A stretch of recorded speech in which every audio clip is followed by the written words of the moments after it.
Hello, everybody. We are working out some kinks in technology as we do. Usual. Oh, Well, I heard that. but that is the cam. That's the mic to the camera. Ah, So that's not going to work. no. So Just does it recognize your microphone at all when you look at the settings in StreamYard? oh, it does absolutely. Oh. It's in fact it's the default. Yeah. And so I go back to selecting that. Mm-hmm.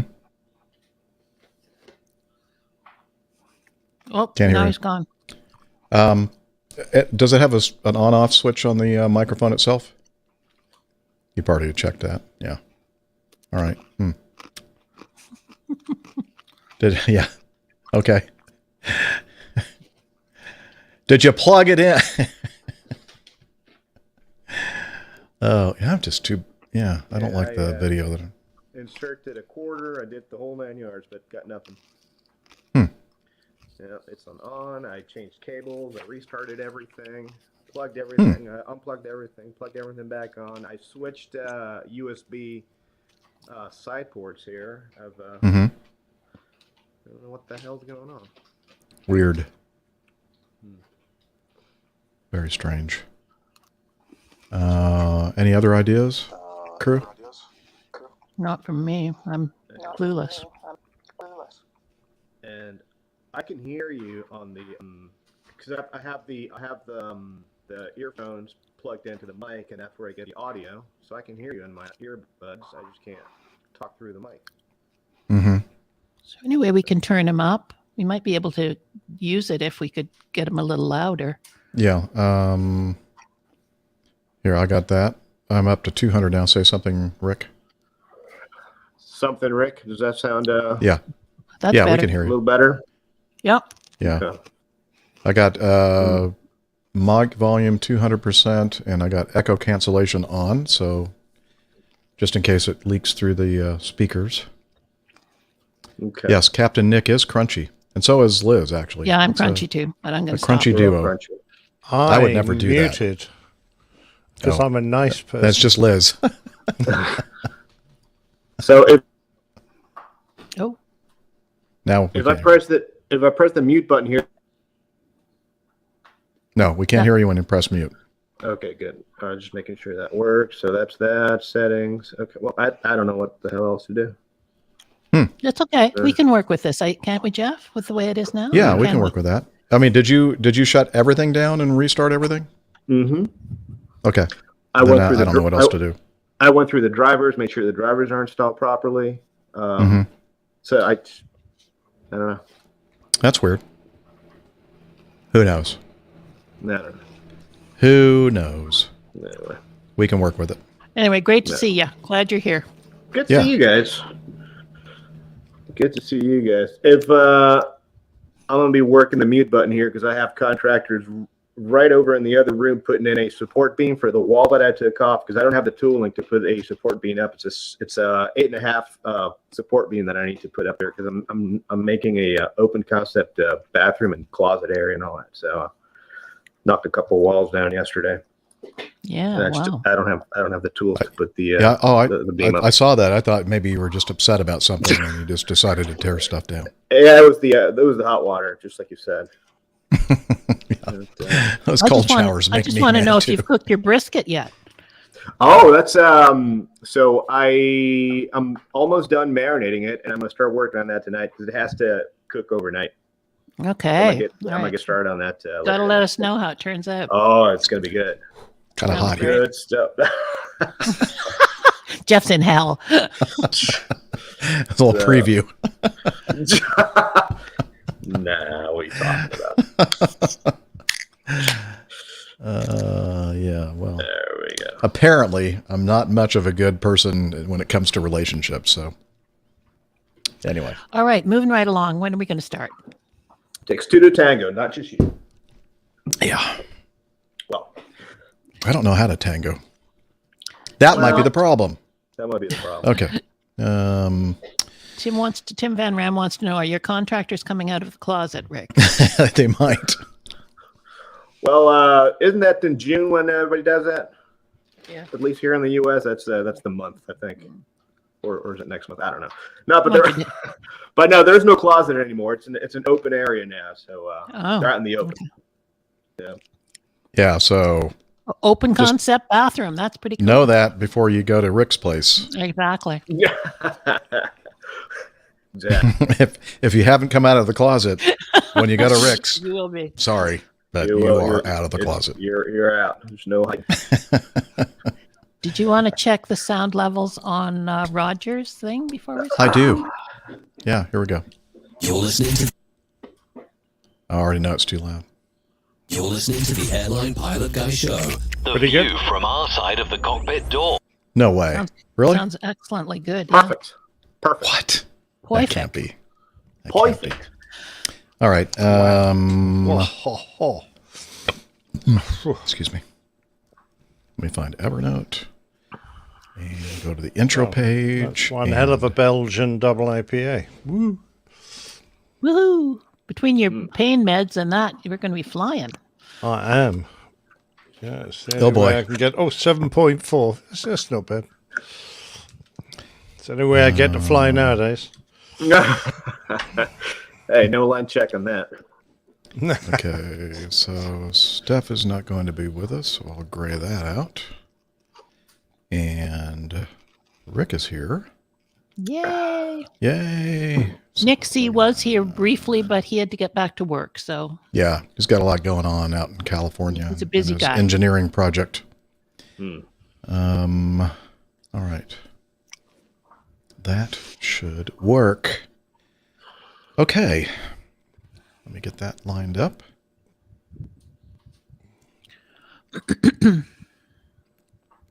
Okay. And I'll move that over here like that. And hey, I guess we might actually be. Oh, wait, let's start the recorder. oh, that's good. That's a good thing. Yep. You've got a card in there and everything. Yeah. Well, actually, it's going directly to the DAW. The DAW. Okay. Okay. You and your doll. I know. Mm-hmm. Yeah. And looks like I'm getting waveform there. This is good. And if you other two are ready, I think Liz is ready. I'm A ready. bit of waveform for you. Good to go. I see it. I see a waveform there. Yeah, don't spit too hard. Oh, yeah, I'm all set. Okay. Hit it. And hit it. You're listening to the Airline Pilot Guy Show. The view from our side of the cockpit door. WAPG. It's the Airline Pilot Guy. Airline Pilot Guy episode 520. Yeah, he's up in the sky. It's the Airline Pilot Guy. Hello, you're listening to the Airline Pilot Guy show, the view from our side of the cockpit door, with your host, Captain Jeff, broadcasting live from Studio 1A at APG headquarters in Lake Burton, Georgia. Today's show is recorded on the 5th of May, 2022. Yeah, he's up in the sky. It's the Airline Pilot Guy. Picture light and he's flying by. With the Airline Pilot Guy.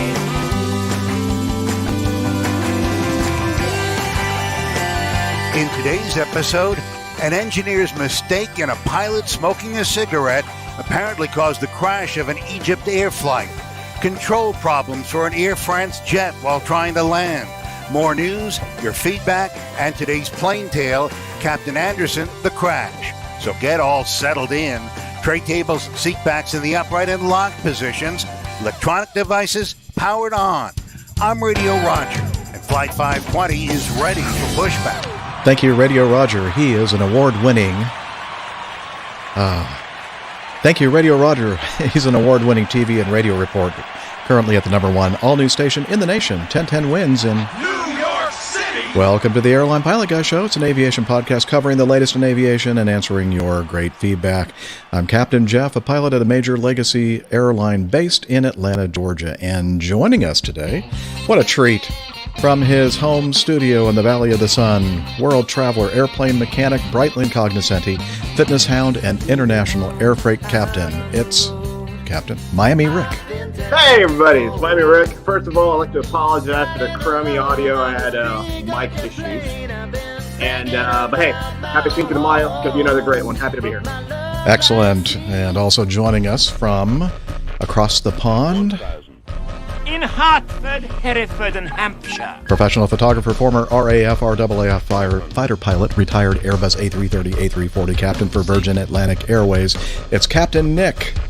Yeah, good evening, everybody. Lovely to be back on the show. And despite Brexit, Belgian IPA. Cheers. Cheers.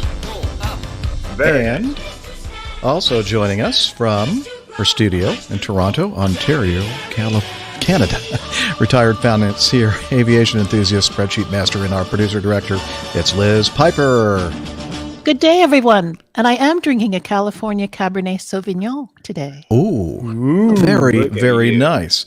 Well, I You just am bring drinking. the standard way up, Liz. Absolutely. There you go. She always does, regardless of what she's drinking. And also, you mentioned, Rick, that it's the 5th of May, Cinco de Mayo. Very nice. I dance around the Mexican head. I dance, and that's the end of that. Or is it I guess I'll keep singing? My cell phone appears to be ringing.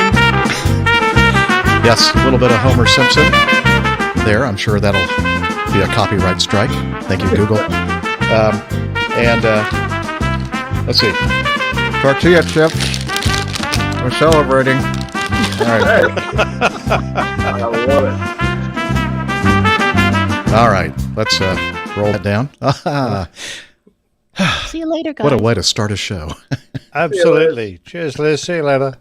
So you should be Cheers. wearing that sombrero made out of chips and with a block rather, on the rim and the rim of the sombrero, and just Next year. There you go. Okay. Make that happen. Can't wait. Okay. All right. Let's do some news. All right.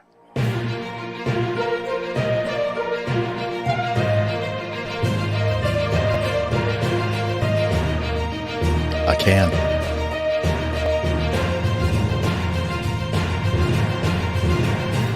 Stand by for news. All right. Let's start off. Oh, shoot. I've already messed up. I didn't get the video set up yet. So if you're watching the video, it's going to be just a slight pause while Jeff tries to get his act together. And let me share the video. Yeah. You know what? The problem is I wasn't present at the rehearsal. We had a rehearsal. No. Shh. Let him think we rehearsed this. Well, we rehearsed all these mistakes. Yes. Exactly. This is all planned. Do I even have this video? Oh. It's going to be a longer break than I thought. Uh-oh. Yeah, please subtract this from the time. Do you have that Jeopardy song to play while you do this? Yeah, I'd have to play it a few times, I think. Okay, here. I got to get the that, and I need to go over here to 4K downloader. You're seeing the production process in progress. Yeah. Warts and all. Yep. Sorry, folks. I thought I'd done such a great job. I mean, Liz even complimented me on my prep work. Well, that was for today. that was the kiss of death. Little did she know. Yeah. In the meantime, let's all drink some beer. Or Yeah, let's more cheers wine, and margaritas. yeah, absolutely. That's funny. I had a story. So when I was a sim instructor, one of the things I used to do was to kind of de-escalate the whole thing is on the briefing, I would hand out the forms and check the completed and passed little box there and have the guy sign it. And I tell them, all right, you guys are done. You passed. Don't screw it up. And almost everybody did a great job, but there was always that one guy that, did something during the check, right? And it was one of the hardest things to do to have him, sign, fill out another form, and have them sign I'll have that form back now, exactly. please. Yeah. So he said, "No, I've already put it in an envelope and posted it to the FAA." It happens. It happens. It is one of those. But it's a great trick to put people at their ease, because there's no doubt about it. Particularly if you're not au fait with your sim instructor, you don't know what kind of a guy he is. That's a lovely way to set people at ease for it. Yeah. So we used to do that, and when things would go well, which 99 out of 100, they all went well, and our sim was an evening sim, and we'd be done around 7:30 or 8 o'clock or whatever it was. The sims were right on 36th Street, where they've always been, just on the north side of the airport down there in Miami. And there's a row of bars, pilot bars, and all sorts of places that you can go and have a beer. So we would leave the schoolhouse and go do our debrief over a couple of beers across the street, and that was also the guys really enjoyed that as well. So it's all about making it as enjoyable and as instructional as possible. People are so much more receptive to what you're saying if they're kind of relaxed and they're not on edge, because I know when you've had a debrief, they always try and suggest that you finish on the good notes, but on the other hand, I've always found that a bit hard, because you want them to take away the lessons.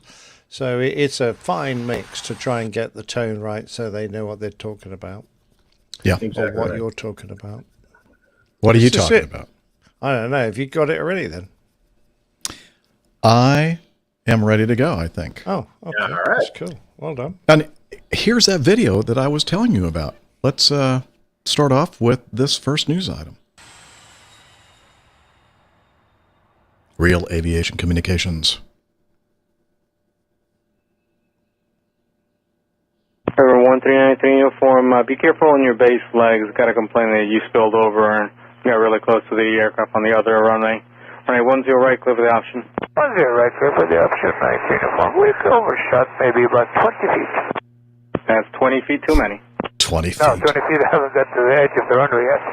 Yeah, it's 20 feet too many. You're not supposed to overshoot. Well, I didn't say I left the runway, I just said the center line. Still, you overshot it. Yeah, that's fine, everybody does, but that's okay. We corrected, and we were far away from the other plane. I don't think the other plane was in any danger. Well, he complained about it, so in his purview, he was. So, make sure you don't overshoot on your base legs. Roger, maybe he shouldn't be overshooting also, so he doesn't get close to us. Okay, stop arguing about a complaint, sir. You're always so defensive about the call. Yes, I'm with you with what you say, but when I haven't even not me, but I'm watching what the student doing, and when he has not exceeded Mike, he did not overshoot Mike. He did overshoot the runway for the other aircraft, and I witnessed it as well. And you seem to always be super defensive whenever any complaint is lodged against you. Stop! Well, there's no complaint. I'm complaining about him now. Go ahead and tell him that he should not overshoot the runway. Are you going to do that? November 1393 uniform, make a full stop taxi back on this fast. I'll do a full stop taxi back. That's not a problem. When you call him an overshoot, when the guy overshoot, you should let him know also. I did not complain about him, but now I'm complaining. Can you please tell him that? Sure, I will. Please. I'm necessary talking. November 46 Bravo, Ray 10 left, clear for the option.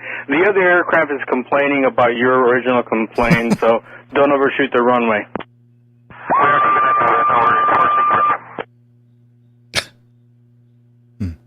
November 5 Fox Quebec, search your base 10 right, clear to land. It's not good. Just 19 uniform. I'm going to show you where we were on final. We were right about here. My student shot overshot over here. Leave it alone. And I brought it back. That is not correct, sir. I witnessed it out the window. That was way more than that. Okay, if you have if you have your radar, pull the radar, you'll see exactly what I'm saying. Yes, sir, and I know what I saw. You were more than that. You're incorrect. Here, let me go try and do it again. I think I'm correct, because I was looking at him doing the work. We're going around. No, well, you think you're correct, but you're not. You're wrong. Well, I witnessed it also. I wasn't flying, but I witnessed it, and my student did not overshoot the taxiway. Your student absolutely shot the runway, and there is no more on this topic. Maintain radio silence unless it's ATC related. I don't have to maintain radio silence. That's number one. Number two, I don't think you should call something like this when you say you saw it. Then I want to look at the radar print. You absolutely need to maintain radio silence if it's not ATC related. You're an obstruction to your traffic control. Otherwise, we can file some paperwork. November 76 Golf. Continue for about half a mile, and I'll call your base. 76 Golf, Roger. We're just finishing our popcorn. 19 uniform, you're transmitting to me in the upwind. What did you say? 1393 uniform, extend downwind.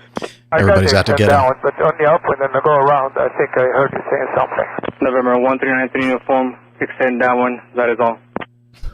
Yeah, we extend to down. November 1393 uniform, right 10 right, clear line, full stop taxi back. 19 uniform, we'd like to have the option if we can. Full stop taxi back due to no option for you. Due to me? No, this is no such thing. Yes, sir. I differ with you, sir, and I think we need the option. November 1393 uniform, full stop taxi back. What's the reason? You said because of me. That is no reason. You got no reason there. I need relief. Who's on the frequency? Is this the tower talking, actually? Yes, sir. This is the tower. Who's this?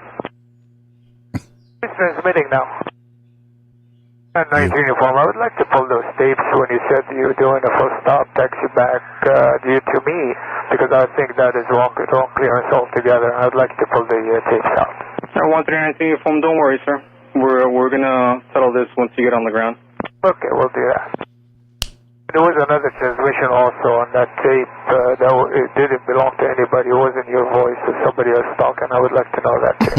And I know you know who it is.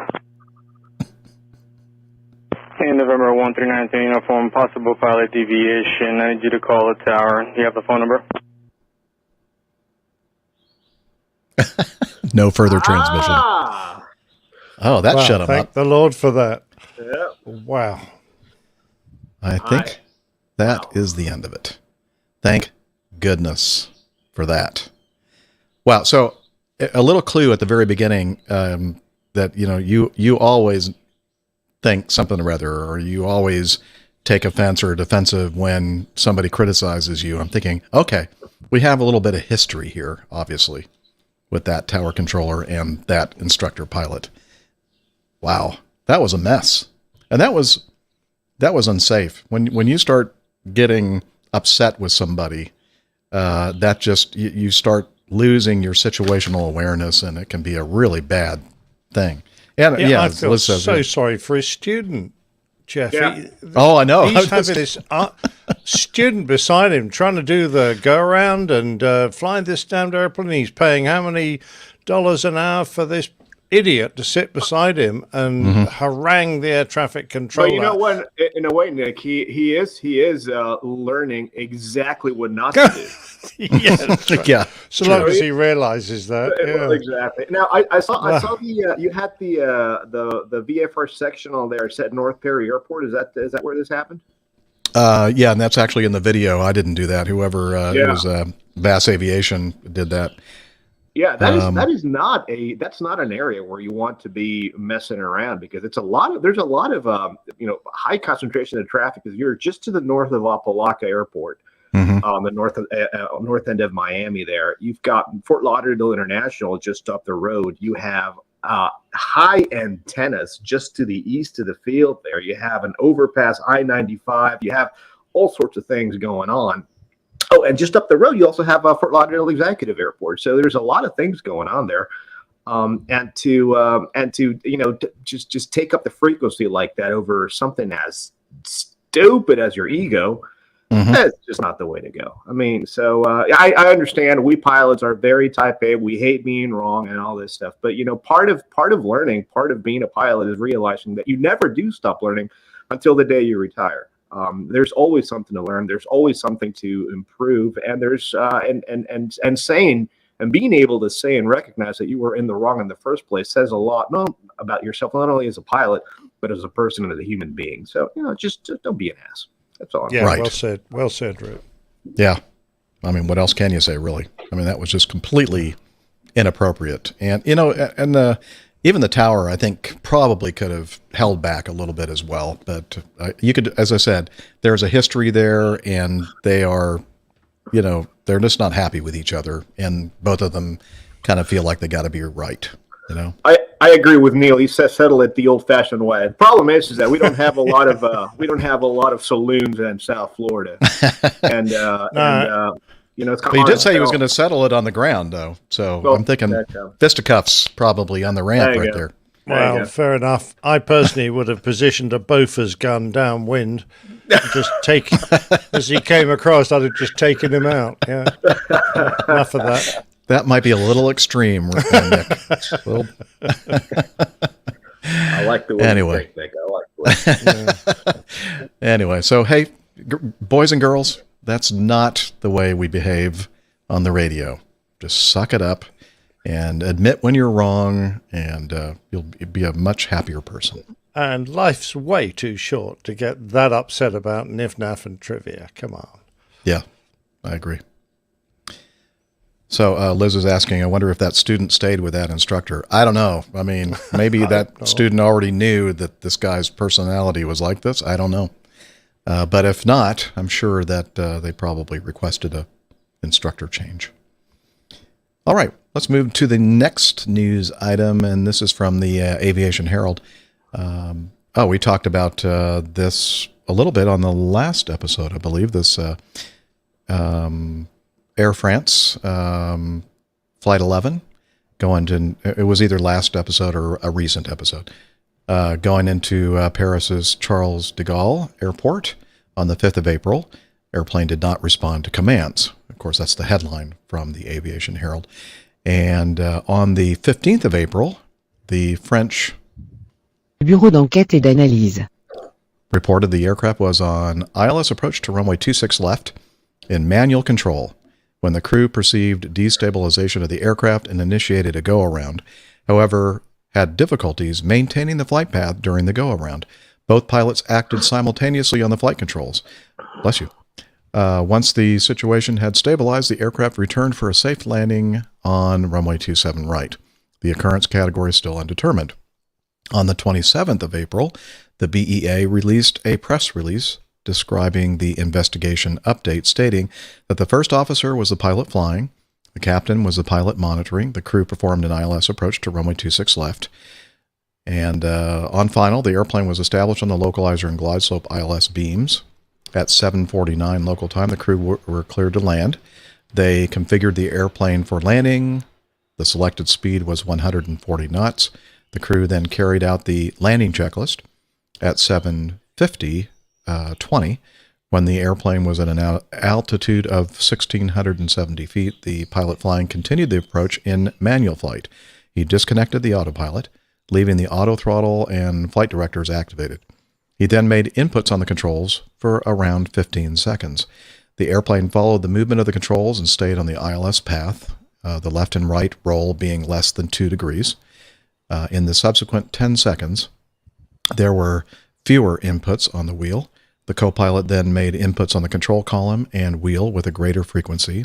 The amplitude was still small. The aeroplane followed the commands, the left and right roll being less than 3 degrees. Again, nothing out of the ordinary, really. At 7:51:06, the co-pilot expressed his astonishment with respect to the airplane's bank angle. The roll inputs were amplified, and the average position of the wheel was around 6 degrees to the left. The airplane turned left with a small bank angle. The captain voiced his surprise with respect to the deviation from the flight path. At about 6 seconds later, the airplane was at an altitude of 1,115 feet, banked 7 degrees to the left, with the wheel oriented 16 degrees to the left. The crew carried out a go-around. Up until the go-around, the flight path had remained within the operator's stabilization criteria. The recorded parameters show that the two pilots then simultaneously made inputs on the controls. In the following second, the position of the wheel reached a maximum value of 27 degrees to the left. 1 second later, the roll reached a maximum value of 15 degrees to the left, and the nose up attitude was 12 degrees. And just a few seconds later, the captain commented that the plane was going left. The control columns were then desynchronized. We'll probably talk about that in a second. For 14 seconds due to opposing forces. The captain held the control column in a slightly nose-down position, while the co-pilot made several more pronounced nose-up inputs. 2 brief episodes of wheel desynchronization were also observed. Okay. Again, the pilot flying was the first officer, not the captain. Well, not really. At 7:51:20, the go-around switches were pushed again, increasing the thrust to the maximum thrust available. And we've heard Miami Rick talk about this double go-around switchology and thrust and stuff, and I'm sure he's going to tell us about what, Liz? Oh, okay. And the pitch reached a maximum of 24 degrees. Woo, 24 degrees. That seems kind of high for a 777, even in a go-around. But I don't know. We'll find out here in a second. Hang on, Rick. I know he's just chomping at the bit. He wants to talk about this. The co-pilot called out positive climb and retracted the landing gear. The configuration warning was displayed. The associated oil warning siren sounded. The 2 pilots continued simultaneously making inputs on the controls. The captain made more pronounced nose-down inputs for a few seconds. The captain, at 7:52:06, the captain was the sole person making inputs. The crew completed the go-around actions. I think the, quote, pilot flying probably just, okay. I guess you have the airplane. The crew analyzed the situation without perceiving the antagonistic inputs made on the controls and the desynchronizations of the control channels. They considered that they could use the AP, the autopilot again. Good idea. And carry out a new approach. The co-pilot became the pilot flying again. The captain informed the controller that there had been a problem on the flight controls and asked to join the final for runway 27 right. The approach and landing took place without further incident. The sustained input. Now, Rick, did you have a chance to hear the actual audio from this? I did. When he was struggling with. Okay, so when the captain or whoever was putting sustained input on the controls, led to the push to talk button on the control yoke depressed and the autopilot disconnect switch, being involuntarily pressed, the latter action causing several activations of the associated warnings. No failure warning was activated during the occurrence. No anomaly was observed on the airplane. At this stage, the analysis of the parameters does not show inconsistencies, in particular between the movements of the controls and the movements of the airplane. In other words, there's nothing wrong with the airplane. Particular attention will be given to reproducing the forces applied to the controls and to the relationship between these forces and the movements of the controls. And now, I don't know, I wasn't looking at the what was on the screen here. Liz, did you have a chance to put up any of the graphics yet? Didn't? Oh, you did? Okay. So get ready to put up the flight data recorder graphics here, because I think that might be kind of illustrative of what was going on here. And you know what? Because we have Miami Rick with us here, and he has way more experience in the 777 than anybody else here on the crew. In other words, he's the only one that has experience with flying the 777. He's the only one brave enough. Are you kidding me? That's a great airplane. I have experience in the jump seat, not touching the controls. I'm actually joking when I say a lot of these things. What? Oh, no. It only took me 5 years to figure that one out. Them fighting words. Yeah. All right. Go ahead, Rick. What happened here? I got a couple of things here. First of all, I'm looking at the weather. Looks like the ceiling's at 300 feet. It's broken 300, right? Which means... it was low vis. Yeah, I'm looking at the low 3,000. Yeah, 3,000 with mist and broken at 309/8 on the temperature dew points. It's saturated, low visibility, which makes me wonder. I mean, it's not like you can't do it, but one of the things that I do, and this is as a technique of mine, I will keep the autopilot coupled to the ILS until I have visual contact with the runway. And that's just something that I do, and something a that lot of us do. And something that I ask my first officer to do when it's their leg, because it's a lot easier to just monitor the airplane on a critical phase, such as short final on an instrument landing system. Not saying that you can't fly it manually, as long as you follow the flight director. But why put yourself in that position? So that's number one. Number 2, on the 777, and this is from experience, actually. This happened to me during initial operating experience when I first started flying the 777 back in 2010. As we know, the 777 has, and this is a 300ER, I believe, so it's got the same engines as the 200 freighter, the one that I flew, the GE90-115. Although the freighter is only D-rated 210,000 pounds, but that's neither here nor there. But what I'm trying to get to here is the fact that these engines are very, very, very powerful engines, right? And so when you hit the go-around switches, as we've talked about many, many times, when you hit it once, the automatic flight director system is going to command the amount of thrust, only the amount of thrust required to give you a 2,000 foot a minute climb initially. That's all. That's really all you get, right? So you hit it once, and the airplane's going to climb at 2,000 feet per minute to whatever altitude you have set up on your mode control panel. There, your minutes approach altitude, right? When you hit it again, the auto throttle system goes into what's called thrust reference mode, which is full blast. It's the maximum power available from the engines. Takes away any kind of derate, any kind of assumed temperature on the takeoff side of things, and then on the go around side of things, when you hit it again, it just goes to the maximum amount of thrust the engine has available at that time.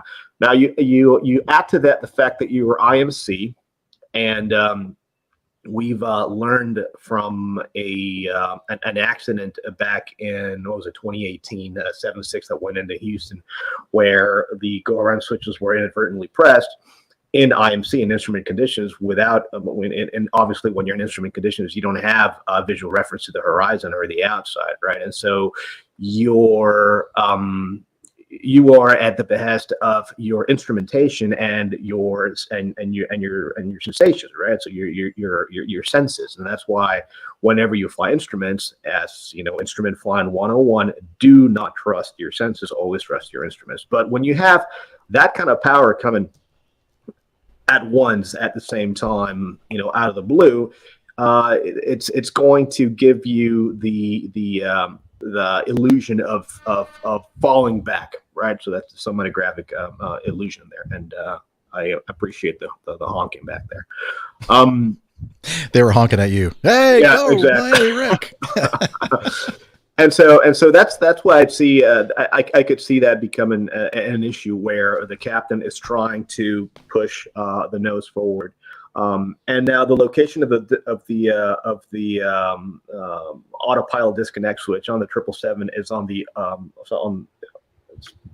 if you look at the yoke, right, on the captain's side, everything's going to be on the left hand side. The trim switches, the autopilot disconnect switch is just above and to the right of the trim switches, and then behind the actual yoke where you grab, you have the radio transmit switch up and the interphone switch down. And so that's I imagine, and it makes sense to me, that the captain pushing the nose down, he may have inadvertently pressed that autopilot disconnect switch. Now, they were flying manually at the time, but if you hit the button, an alarm's going to go off until you hit it again, and that silences the alarm.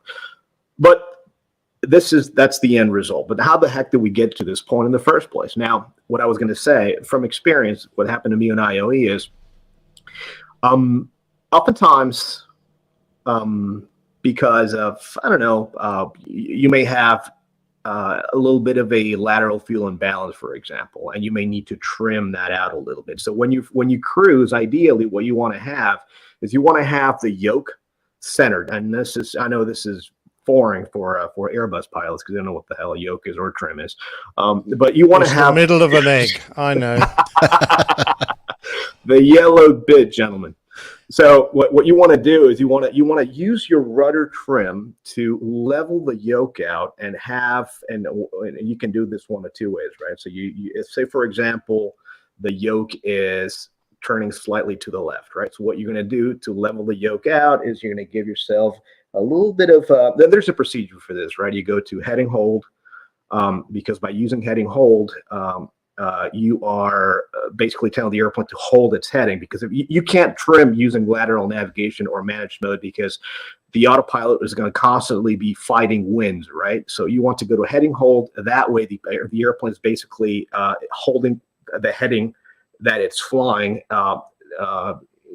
regardless of wherever the wind is coming from. And so any change you make to your ailerons is going to be because of the amount of trim that you're introducing. And so if your left wing is low, what you want to do is you want to give yourself enough rudder trim to the left to bring the yoke back to center. And then you can go ahead and go to your flight control synoptic and make sure the ailerons are streamlined with the wing.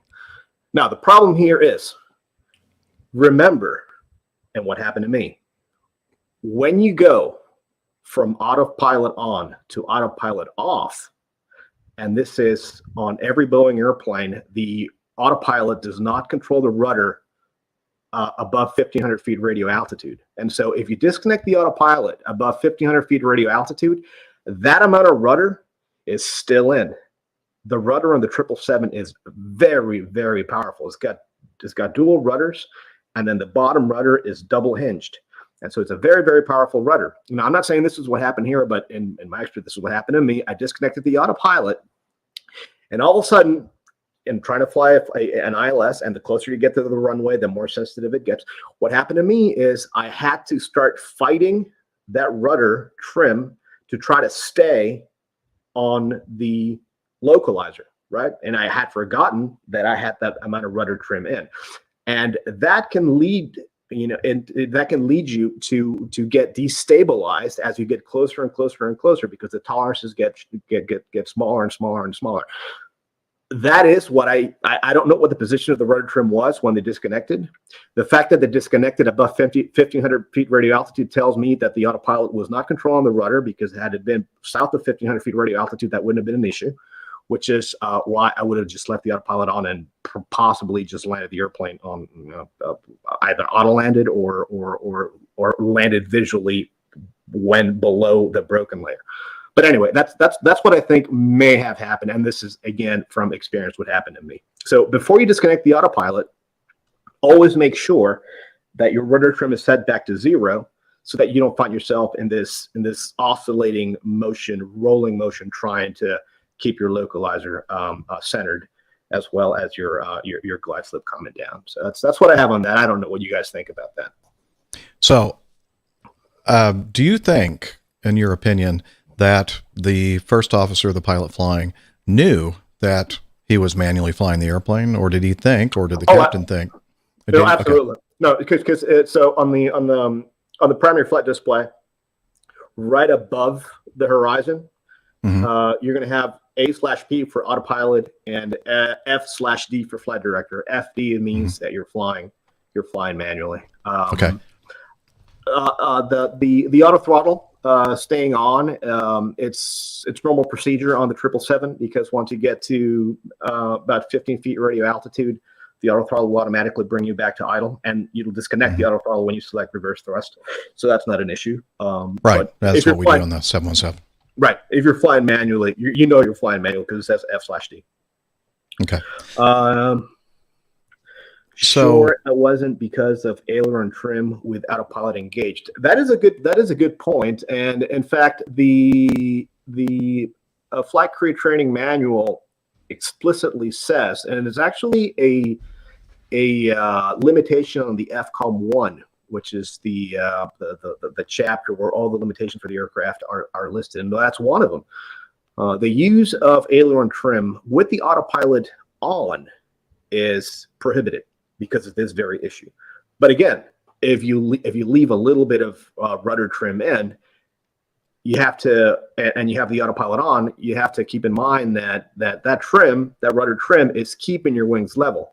And when you disconnect the autopilot, now the ailerons are just basically you're controlling the ailerons now, but that rudder is still in, so that can lead you into that dancing back and forth.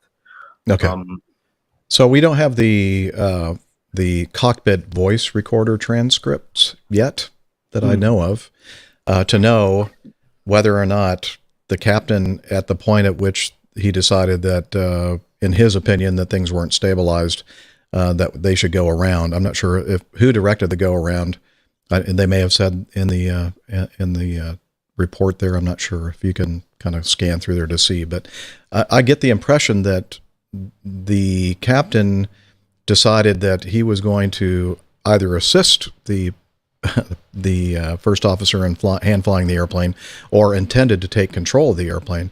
But as far as I know, at no point did the captain say, again, I don't know if we have evidence or not of this, that he had the airplane and that I have control. And this is so important that this is what maybe it's just in my mind that this is what may have happened here, because we have inputs on the controls. And Liz, if you can put that graphic back up on the control inputs, where you have clearly with the traces, especially, let's see, about the fourth, 1, 2, 3, 4, 5, the fifth one down, the control yoke, control column position.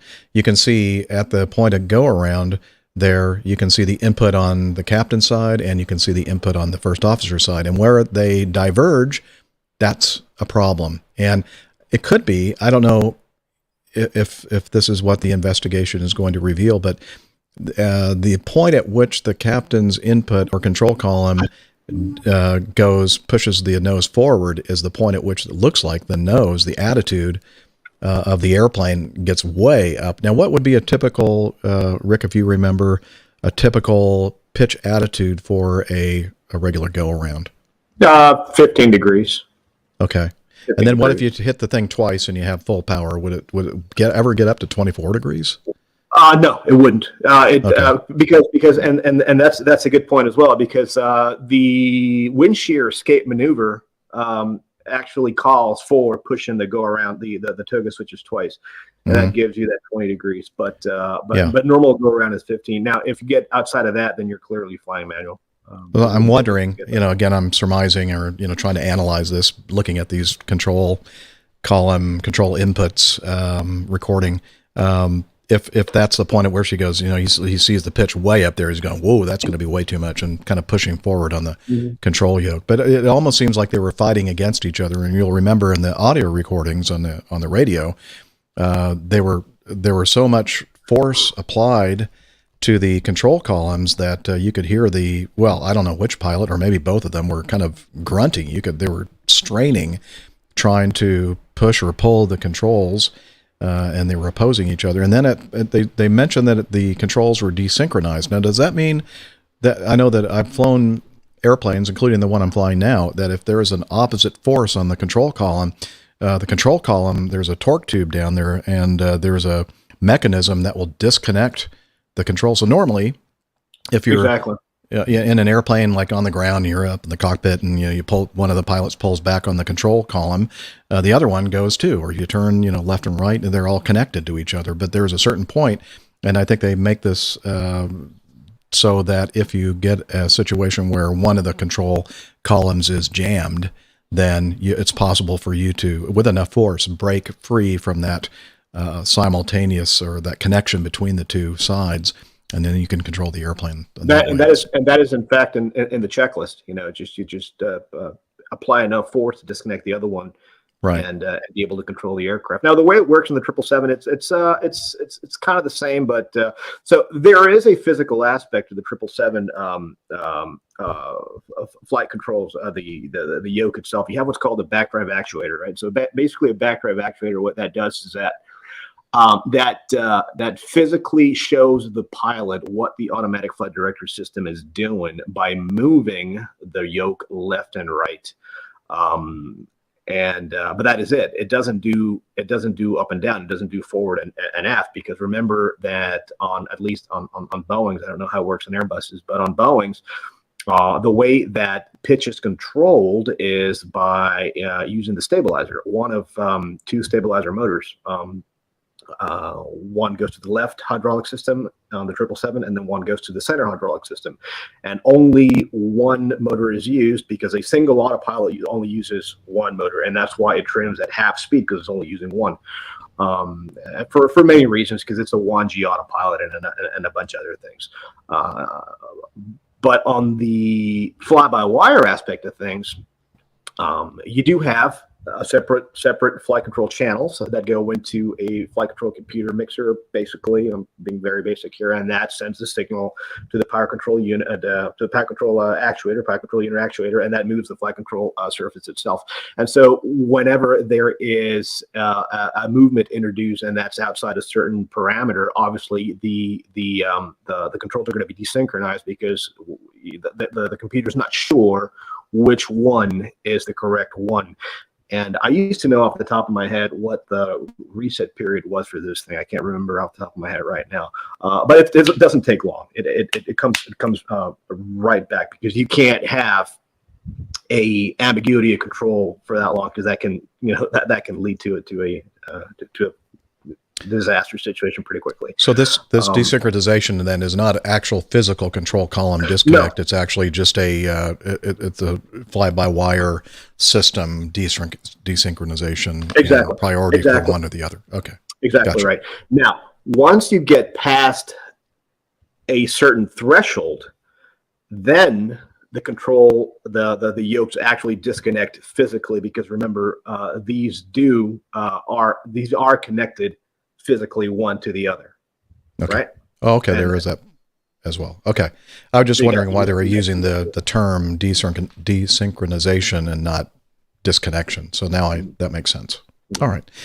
So I don't know. I could be completely wrong here, but it almost seems to me that the big, well, of course, not just the setup to the thing, but the thing that caused the struggle between the pilots was that it seems to me that somebody didn't make it clear that they were taking control of the airplane. And that is so important in our job, that everybody in the cockpit knows who is controlling the airplane, because it can have disastrous results if you don't know, or if you think that you're the one controlling and you're not, or you think the other person is flying the airplane and they're not. So, and not only that, I'm going to add to that. Also, make sure, and that's why it's so important to make a very important mental note of what your flight mode negotiations are, your FMAs are, because you may think that the autopilot is on, but it might not be. Mm-hmm. Or you may think you're in lateral navigation, but you're actually in head and select. Why isn't this thing turning? So always, and some airlines, actual changes, FMA changes, are mandatory callouts, not for some. But if you keep that in your scan, then you will never be surprised. And so, yeah. What do you think, Nick? I'm going to stay out of this one, because not just because I don't know a lot about the 777, and everything I'm hearing is making me go, whoa. It's just that I would naturally compare it with Airbus, and I don't think that's helpful in this circumstance. The aircraft is what it is, and everyone should know how to fly it. And these guys obviously got into a bit of a mess, because I could make comments about how this shouldn't happen with the yoke style control system that Boeing favor, compared with the side stick of Airbus. I could also mention the fly-by-wire aspects that Airbus have that would that you need to do manually in the 777. But like I say, there's not a lot of point doing that, because there is no advantage in saying that. It won't help our analysis.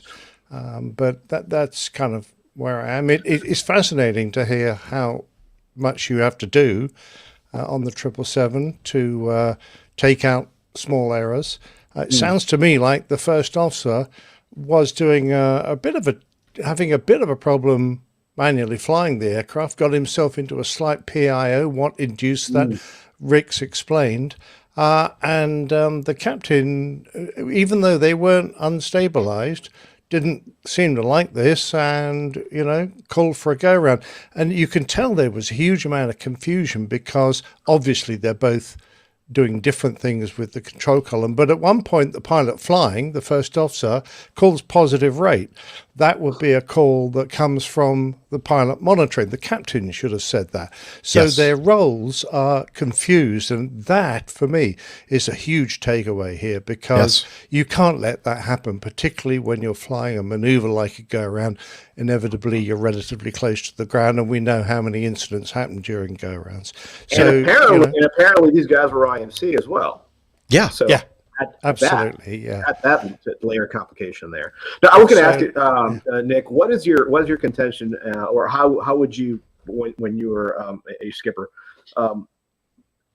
when conditions were IMC like this, would you have your FOs fly manually, manually fly an ILS to minimums, or would you tell them to keep it on until they saw the runway? I would leave it up to the pilot. If he's confident to follow the flight directives down to minimums, and he wants to hand fly to get a feel for the weather and the wind, etc., and just practice his instrument flying, then I would have no objection to that, because to be fair, the aircraft was relatively benign instrument flying or visual flying. It made very little difference.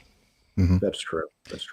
Yeah, the critical thing, regardless of what kind of airplane you're flying, whether it be Airbus or Boeing or McDonnell Douglas or whatever, it's so important that everybody knows who is in control of the aircraft, whether it's on the autopilot or not. You have to know. It's very dangerous when you don't, and that seems to be the problem here. Yeah, their crew discipline completely broke down. Mm-hmm. I agree. Wow. Yeah, I was very surprised. At first, when we first talked about this incident, we just thought it was some kind of an autopilot issue. Oh, yeah, we thought, I was convinced it was something a bit dodgy with the airplane, perhaps, but no, apparently not. Yeah. All self-induced. Yeah, which is pretty scary. And I agree with our whole boxes there. It's absolutely good practice, as Nick said, but both parties need to be on top of their game in such a situation. And I'm going to be very, very honest with all of you right now. At the end of a 12-and-a-half-hour flight, crossing several time zones, and being a bit jet lagged and all this and all that, and dehydrated, and maybe a little over caffeinated, I am not at the top of my game. So it is in my estimation, the safe course of action many times is to just let George do the work until you see the runway and then go from there. But that's just me. No, I was exactly the same. If I had someone, after a 13-hour flight who wanted to take the autopilot out at 20,000 feet and hand fly the whole approach, I used to look at him and go, you've got to consider that both of us need to be on our game here. And Eyeball Boxes is quite right there. If I'm pilot monitoring and I'm not able to keep up because I've got all these other duties, like, all the radio changes and a lot of other stuff to do, he's just hand flying the airplane and calling for stuff, and I'm the one with hands flashing around the cockpit. If I'm not doing it very well, I'm going to slow him up, and then he's not going to do very well. So, I used to try and say, do you have to? Do you really want to do that? I mean, I said I'd do my best, but...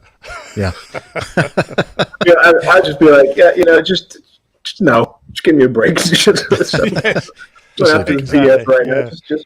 I need at least 2 more coffees before we try that. Now, flying manually from Kona to Maui, that's different. That's a nice little short 25-minute flight at 300 knots, and that is good practice. That'd be pure joy. Yeah, but not at the end of a 13-hour leg. I'm right there with you, Nick. Well, Liz says, speaking of bad activities in the cockpit, let's move to the next item. This 2016 crash of Egypt Air Flight 804 from Paris to Cairo. It was an Airbus A320, I believe, and that's probably why it crashed. No, I'm just kidding. It wasn't me. It wasn't me. I know. I'm just having fun. Was caused by a pilot smoking a cigarette. An investigation is found. Let's see, you'll remember that this is this flight between Paris and Cairo over the Mediterranean Sea. They revealed quite quickly, or there was evidence revealed, that there was some sort of a fire in the cockpit. And the Egyptian investigators initially said they found no traces of explosives. and the remains of victims of it. So they thought it could be some kind of a bomb or something like that. And the Egyptian investigators also have been very reluctant to blame it on either of the crew members, in this case, the first officer. But a confidential 134-page investigation document compiled by French experts and sent to the Paris Court of Appeal now attributes the cause of the crash to the pilot's cigarette smoking. According to the report obtained by Italian newspaper Corriere della Sera, the co-pilot's oxygen mask was left in emergency mode instead of normal by a maintenance engineer. The cigarette caused the oxygen to combust, providing a spark that led to a fire. Shortly before disappearing, the plane's detection system warned of smoke at the front of the plane, the report said. The ACAR system, which transmits short messages between aircraft and ground stations, sent 7 dispatches in 2 seconds, including a warning of malfunctioning of a computer system crucial to its flight maneuvering mechanisms. Neither the pilot or the co-pilot asked for assistance. At the time of the crash, authorities were on maximum alert following the terrorist attack at Bataclan Concert Hall in Paris and in Brussels. Due to the terrorism claims, Egyptian authorities did not release their findings and did not produce a report within 1 year as prescribed by international law. France's Bureau of Inquiry and Analysis, BEA, analyzed the plane's black box, but intergovernmental agreements are preventing the French authorities, who are not officially in charge of the investigation, from divulging any information. So they go into a lot more detail here, but apparently this airplane had a maintenance history of a few days prior of some kind of a problem with the oxygen regulator on the first officer's side, and the fact that the regulator was replaced. And as they mentioned in the first part of the 134-page report, that they think that the maintenance engineer left the oxygen mask in emergency mode instead of normal. Now, I would say, now hang on. We as pilots are required to do a pre-flight and test of our oxygen system before each flight. And I'm thinking that if anybody left it in emergency, it would have been the pilot, not the maintenance engineer. What would you guys think? Yeah, absolutely. Not only that, but if it's an emergency, wouldn't that empty the oxygen bottle? Pretty quickly, I would think. Pretty quickly. So I don't know. I don't know about that one. There's a couple of settings on your oxygen regulator there, right? So you have usually we fly on 100% oxygen, so that whatever it is that you're breathing is not mixed with cabin air of any kind. It's just basically, pure oxygen. And what emergency means is all that really does, and of course, I'm sure it's probably the same way on military aircraft. I'm sure Nick's will be able to fill that in for me here. When you go to emergency, all that really does is that it produces oxygen at pressure. So it's positive pressure oxygen, so which makes you breathe it, whether you are consciously doing or consciously breathing yourself or not. It's basically pushed into your system. And so that's why leaving the oxygen on emergency makes no sense to me, because number one, you'd hear it. And then number two, as part of your pre-flight cockpit preparation, one of the things you look at is the status of the oxygen system and the level of oxygen you have for your flight there. And so I don't know, I'm not completely clear on this one. Yeah, I agree. I'm surprised that they haven't been able to work out the actual position on the mask. Perhaps it was impossible because the aircraft was too badly destroyed. But yeah, I agree. It's a loud noise when you've got it on emergency. It makes a big loud hiss, and I think that would be hard to miss. If we do our checks properly, we don't leave it on emergency, and it's really quite obvious. I think it's more likely, if they want to blame it on the oxygen system, that there was a malfunction or a slight leak from the oxygen system on his side. But I'm also a little bit suspicious, because I know we don't nowadays, but for generations, pilots have been smoking in aircraft, and I've never heard of an oxygen fire caused by a pilot smoking in an aircraft. I mean, you've got ashtrays. They're only a few feet from the oxygen mask, but, you've still got to get a lot of oxygen onto that cigarette.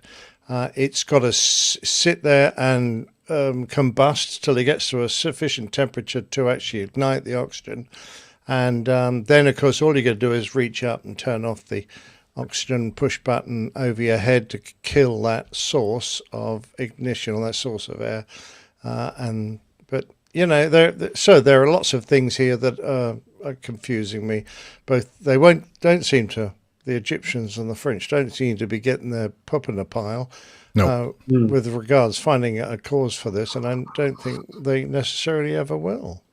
Yeah, and it's interesting because it's kind of the same with Egypt Air 990, same airline. It was always very up in the air what may have happened to that 76 that went into the Atlantic Ocean that fateful Halloween evening. And so I don't know. Yeah.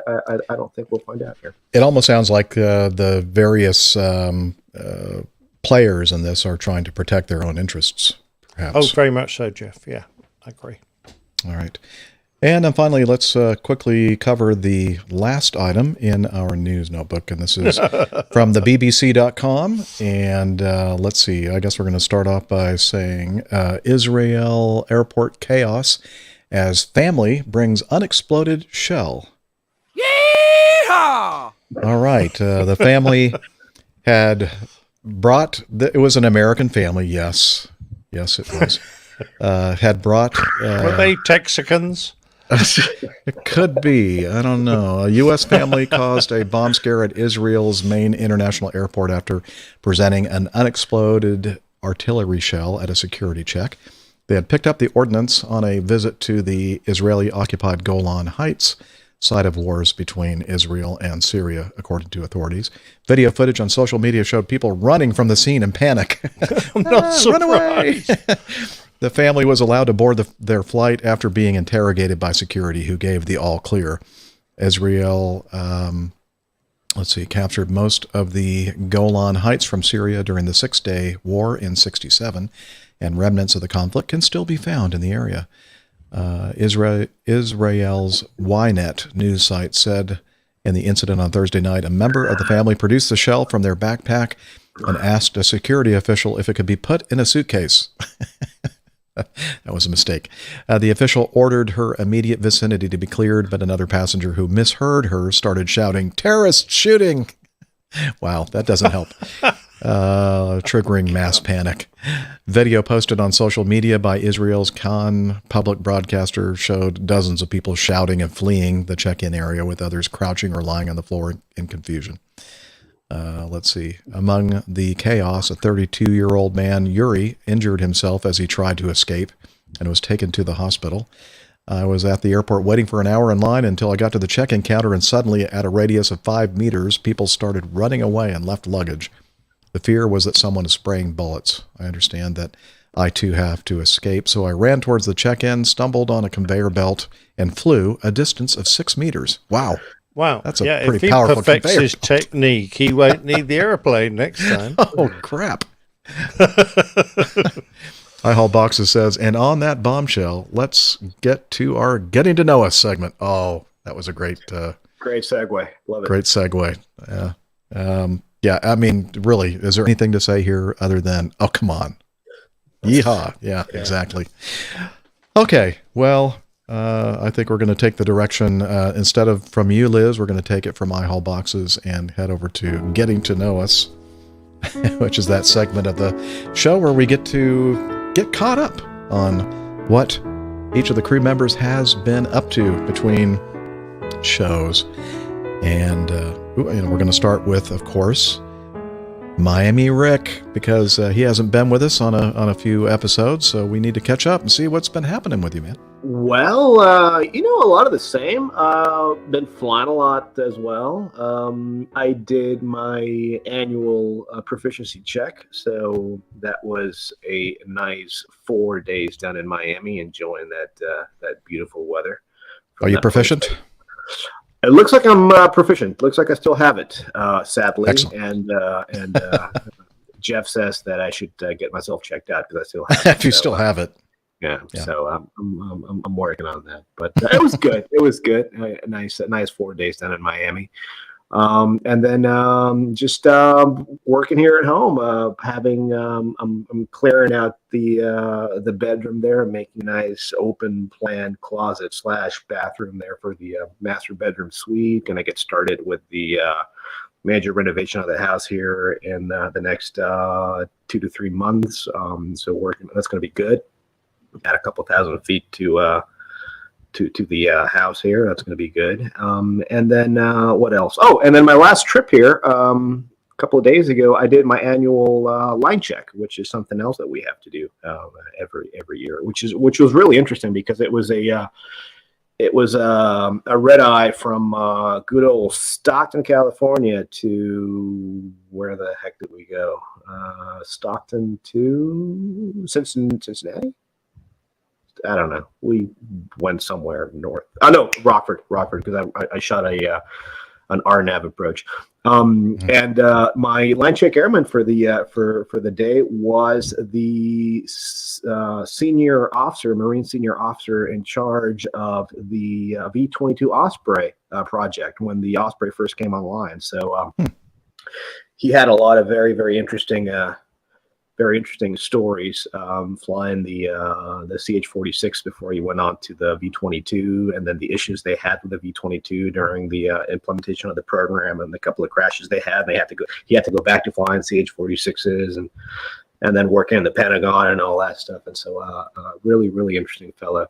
And then my first officer was just like Colonel Jeff. He was a full legal colonel, F-15 driver of 27 years. So I was certainly in great company, and it just never ceases to amaze me that you might have the fourth strap on your shoulder, but let me tell you what, boy, you have no idea. You have no idea. So just stay humble. Always stay humble. Yeah, absolutely. Well, all these fighter pilots, Rick, they're generally going to make sure you know. Fighter pilots.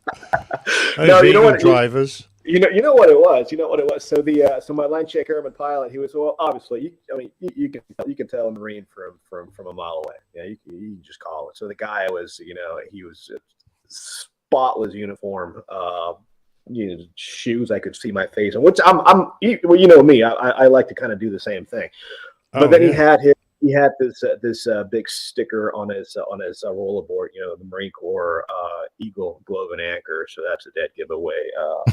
Really shaved head, and I go, wow, crap. But it was great. It was great. And then going into Rockford, wind was really howling out of the west. And Rockford only has an ILS to 7 and an ILS to 1. And so, it's on RNAV approach it is. So we come back around, get vectored around. And it's interesting because when you go into Rockford, which is under the major airspace into O'Hare, what they do is they'll send you early, and you're pushing around at about 15,000 feet for the last about 20 minutes of the flight there to get you out of the way. And as you come back around, the procedure itself is a little bit more involved because you have to arm the lateral mode of the autopilot and then arm the vertical mode of the autopilot, just like you would in ILS.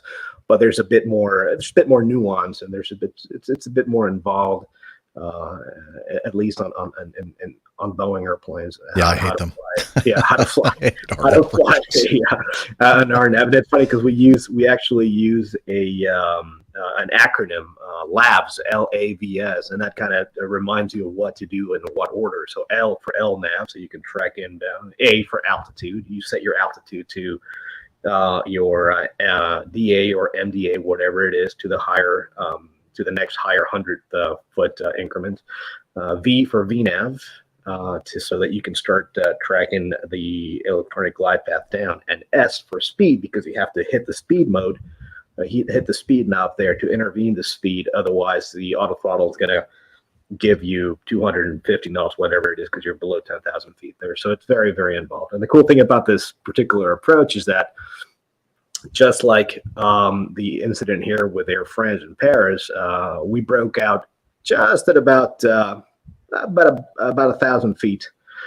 The DA for that particular approach was 650, if I remember correctly. And so you break out, and the first thing you do when you break out, obviously, as the final track for the approach and the final track for the runway on paper coincide, but they don't really coincide. So you have to disconnect and, line yourself up there. And the wind is, it was a pretty strong crosswind from the left at about, 25 knots. So you have to fight that. So, but it was good. It was good. Landed, no problem. Checked out. Good to go for another year. So always nice to be on this side of things. So I got my medical absolutely. Simulator. How many beers did that cost you? None actually.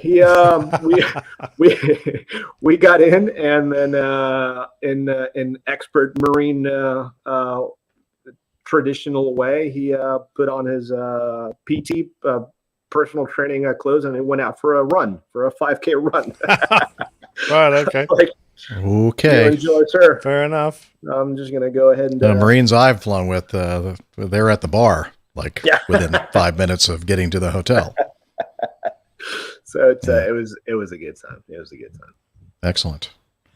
Yes, sir. All right. Well, good to hear the update. Always good to see you and hear your take on things, especially with your experience. All I know is how little I know. That's well, the older you get, the more you know that you don't know very much. Exactly right. Yep. Captain Nick, how have you been, sir? Have you been doing some bowling? No, my back has regressed into a previous state of disrepair, so I've been nursing it, I'm afraid. So not doing much at all, really, just trying to get through the day. It feels very unstable at the moment, so not a happy chappy from that point of view. The lovely lady wife is, having a checkup tomorrow. So we'll know more about her knee then. And that's about it, really. From here, I've been keeping myself busy with plain tales and the like, and enjoying a very pleasant spell of weather, which is just kicking off. So we've got about 10 days of nice warm weather coming up ahead. That will be very nice, and that will be excellent. Looking forward to that. Excellent. Very nice. Very nice. I'd like to compliment you on your tan, good sir. You look very it was that Belgian double IPA. Made my cheeks go a bit red. So whatever you're doing, keep at it. Just keep going. You look Absolutely, great. yeah. I think I shall. Let's see. I was on a 3-day trip, Monday, Tuesday, Wednesday. Had a Des Moines layover on Monday and Baton Rouge on Tuesday. Ooh. And it was so cool because our driver, he was great. We stayed at the Hilton downtown Baton Rouge, and he said, I don't know what's going on, but our local what do they call that? The people promoting the city Chamber of Commerce were out on the street, and they had this big giant pot of jambalaya that they were just giving people, and he goes, we'll stop by there, see if they're still giving away the free jambalaya on the way to the hotel. And went, okay. So 2 blocks away from the hotel, we stop. He talks to the guy, and we all get out and get our big bowl. I mean, huge bowls of jambalaya. And I'm thinking, I could get used to this kind of treatment. Where's the beer? No, I better not drink while What I'm in is uniform. it? Some sort of euthanasia project for homeless people? Not sure. I think they're trying to really, euthanasia. I think they're trying to things have been not great for Baton Rouge, especially the downtown area, for a number of years. And I think they're doing their best to try to make it an attractive location for people to come, for their conventions and that kind of thing. So I love Baton Rouge. I love Louisiana. It's just such a great place. Good people. The food. Oh man. Yeah, the food is amazing. Yeah. I was, and he was telling, I asked him, what do you recommend for food? And he said, this one place called Poor Boy Louie's or something like that, which is just a couple blocks from the hotel. I thought he said Po' Boy. Well, actually, it was spelled out Poor, but yes, Po' Boy. But poor boy Lloyd's, I guess, is what he told us the place was. So I walked over there. I thought he said it opened at 3:30. No, it closed at 3:30. And this was about 4:30 when I showed up. And I thought, what? How come the door's not open? And so I went back to the hotel and had a very mediocre meal at the hotel. Come on, you ate at the hotel? Come on. I know. I mean, that downtown area, Rick, is like a lot of downtowns for smaller towns that they really pretty much only cater to the people that work downtown, and so they're in the early afternoon they shut down. So it was not a lot of choices there. Anyway, so that was a good trip though. We managed to avoid nasty weather. And let's see, I'm back out again on Saturday, so I only have today off and tomorrow off. And the reason why I did that is because, well, first of all, my 4-day trip that I'm leaving on Saturday, I lay over in Jackson on Saturday afternoon, Jackson, Mississippi. Fort Walton Beach on, I guess that would be Sunday. That's and then nice Wichita, and then Wichita on Monday, and then home early in the morning on Tuesday. And the reason why I bid a trip that actually, because normally, as you know, I like to sing at my church. And this weekend I will not be doing that because I bid this trip specifically so that I could be home, so that I could drive up to Asheville on Wednesday for one of our APG listeners, she and her fiance, soon to be husband, I met with last year on a layover in Asheville. I think it was last year. And they invited me to attend their wedding. So they were getting married on Wednesday. Actually, it's in Weaverville, which is north of Asheville. And so I'm going to drive up there, not too far from the cabin here, and get to participate or spectate at their wedding on Wednesday. Very nice. Yeah. Mazel tov. That's great. Yeah. And then the following week, I'm going to be in training for recurrent training. I think I did my calculations correctly, and I have 3 recurrent trainings left if I go all the way to age 65. So this will knock out a third of my remaining recurrent. Brent Heron and I are going to be flailing in the simulator for our recurrent training. Yes, yeehaw for sure. And that's what's going on with me. Wow. Cover art. Okay, let's do it. Last episode was entitled Mountain. What mountain?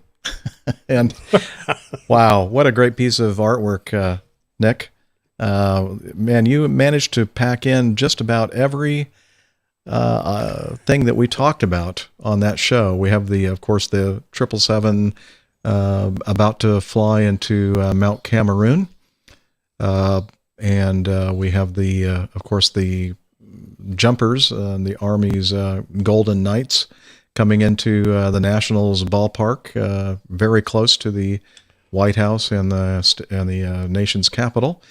And I love that little goat that you have there in the little cloud. That's a nice touch. Of course, Steph was telling us about her experience at the Boston Marathon, so that must be Steph running up the mountain, which doesn't surprise me at all. She could probably do that. And we talked about that story about American Airlines being sued for losing, what did they say, 400 some odd cases of cognac. Cognac, yes. Yeah. We decided it wasn't the best of the world's cognac. So no, it wasn't very expensive. I guess that's why you're in your bar giving it away for nothing. Might as well. Nobody will pay for that crap. So I'm giving it away at the bar. I love that. And of course the thing off to the right side there, the Red Bull plane swap. Oh, both planes are coming down on this one, Nick. That was a different outcome. Yeah, I guess they've just I don't know. It was very hard. It was very hard to find an appropriate visual for that. But, yeah. I love it though. I love it. Good. That could have happened, and it didn't. Yeah. Yes, exactly right. Yeah, my favorite was actually Steph just finishing off her marathon in Boston. 1 mile to go, running up, because I gather Boston is very hilly, and you have some real killer hills towards the end. Mm-hmm. Anyway, yeah, she had the mentioned Finnish that. flag at the top. Yeah. Right. So I didn't look to see where the show title. Oh, it's on her shirt. So you have to really zoom in, I guess, to see. Yeah, you had to zoom in and look at Steph's chest. Okay. I won't touch that one. Literally. Yeah, I was going to say that's probably a good idea. She is HR after all. I know. Okay, Liz is saying, coffee fun time, Jeff. Hooray! Okay. Yeah, I get the idea. Stop talking about stuff. Okay, here we go. Where is my sound program? Here we go. Boom. Coffee Fund. Jeff Smith sings the APG Java Java, which is...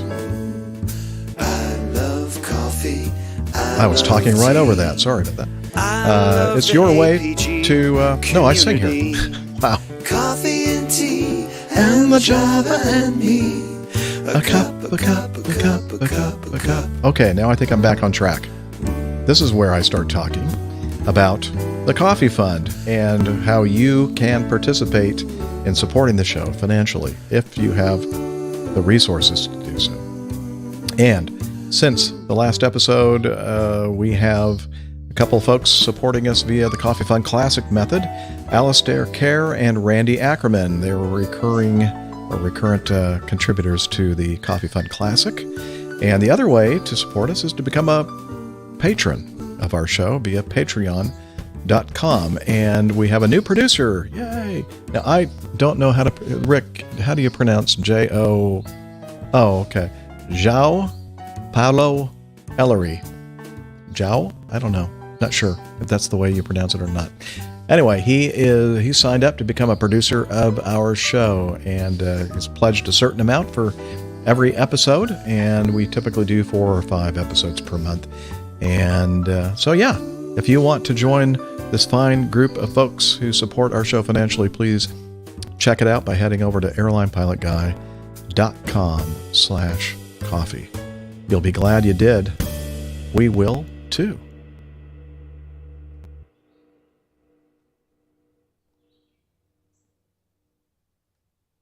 Okay. Got it. Okay. Okay. Yeah. Rick is out of frame here for a minute, talking to the contractors or something, I guess. And that he can only be with us another, what'd you say, another hour? About another hour, and then he's got to, has an appointment. So, excellent. So, I'll tell you what, I have an appointment with that toilet that's about... Let me see if Hillel is... Hillel! Can I use the bathroom? No. Yeah, okay. I think he's out of the way. So we're going to let Nick entertain the troops, and I'll be right back. Or not. Well, Liz, you can pop in as well if you'd like. Well, I'm just looking at the show title suggestions so far. Yeah, got to have something to do with a bomb. I'm not quite sure how we make that funny.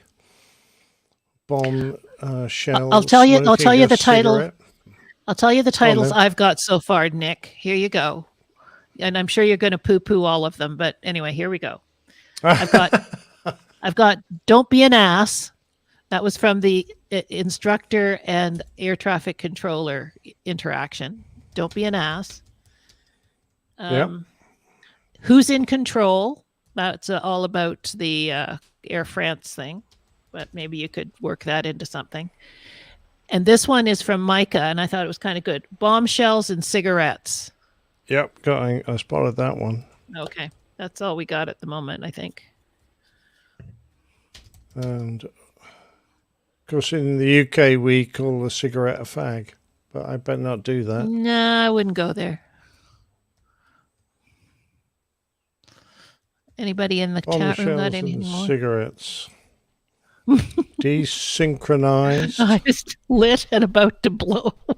I could just go somewhere very bad. I'm just going to go, what kind of an imagination do you think I have? Well, I think iHaul Boxes has got a pretty interesting imagination for sure. Oh, here Neil's got one. Pistons at dawn. You know, they were talking about settling it on the ground instead of pistols at dawn. Pistons at dawn. Okay, made a note of those. They're all good. Okay, I think that's all we got so far. Oh, good. The boys are both back. Here's Rick, too. So we'll move it right along. Okay. All right. See you later, guys. Cheers. Thanks, Liz. And Captain Nick. You're welcome. All right, so based on that, Liz, do you have any suggestions for which ones that we should try to...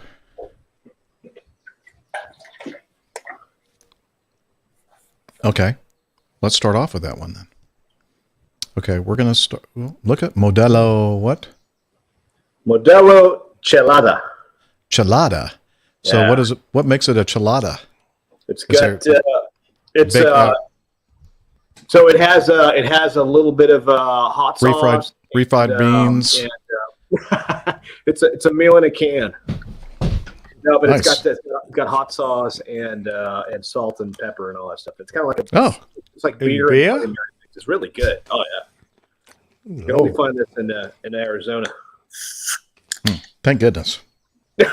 All right. Hey, when you come down here, I'll give you one. Yeah. You're gonna like Okay. it. Oh, yeah. No, I actually meant to ask you during the Getting to Know Us segment. The most important question regarding your home renovations is: do you have the power pedestal and hookups for the RV set up yet? Right outside my kitchen, right there. And we have Excellent. And there's a big pad right there, and that's exactly what it's for. It's for an RV. Oh, really? I thought you'd just like be opening up the kitchen window and throwing a hose out to me or something. No. Yeah. I'll take it. Whatever. I can dry camp too. You're gonna love it out here. Oh, I can't wait. Can't wait. Okay. So Liz is suggesting that we, this is a good one. It's funny. Number 18, our feedback number 18. Oh, I need to hit the feedback sounder, don't I? Excuse me. The beer is talking.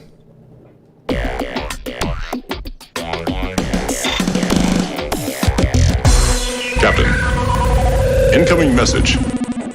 All right, since Rick can't be with us the entire show, just most of it, we are going to jump to a piece of feedback that I believe was kind of aimed at him. And this is from Larry and from Tulsa. He says, for Rick, ironic, or are they put into irons? Oh, I get it. Ironic, iron. This pretty well sums it up, and there it is on the screen. That is a cartoon that shows, let's see, I guess a pirate with a hook, and replacing his hand says, "Iron, iron, ye lubbers, put your backs into it." It's funny. Well, we know Rick puts his back into it, doesn't he? Oh, I do. Very I do vigorous. I think I know why. I think that's what that happened to your back, Nick. Right? Yes. Wait a minute. Where is that? Too much here we ironing. go. Nick threw his back iron in.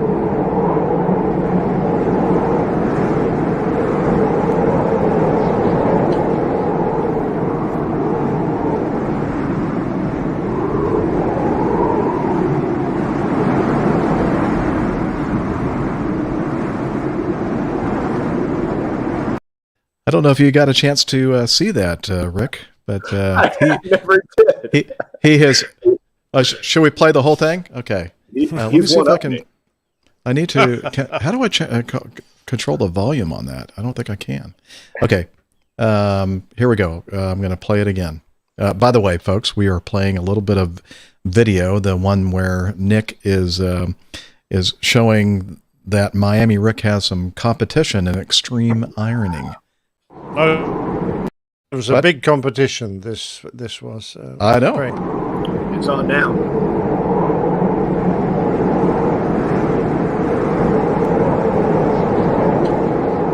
Yeah, you've always got to add a bit of ice to your t-shirts if you want them to look nice.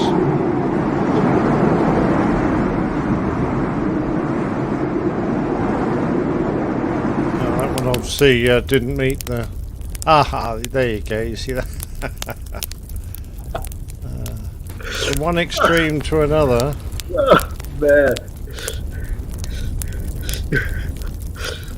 It's actually the iron is cooler than your surroundings on that one. It is. It is.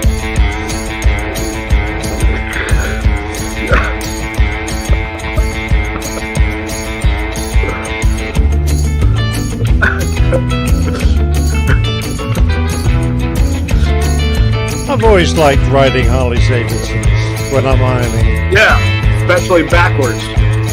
Yeah. Oh, and this is I'm skiing with Steph here.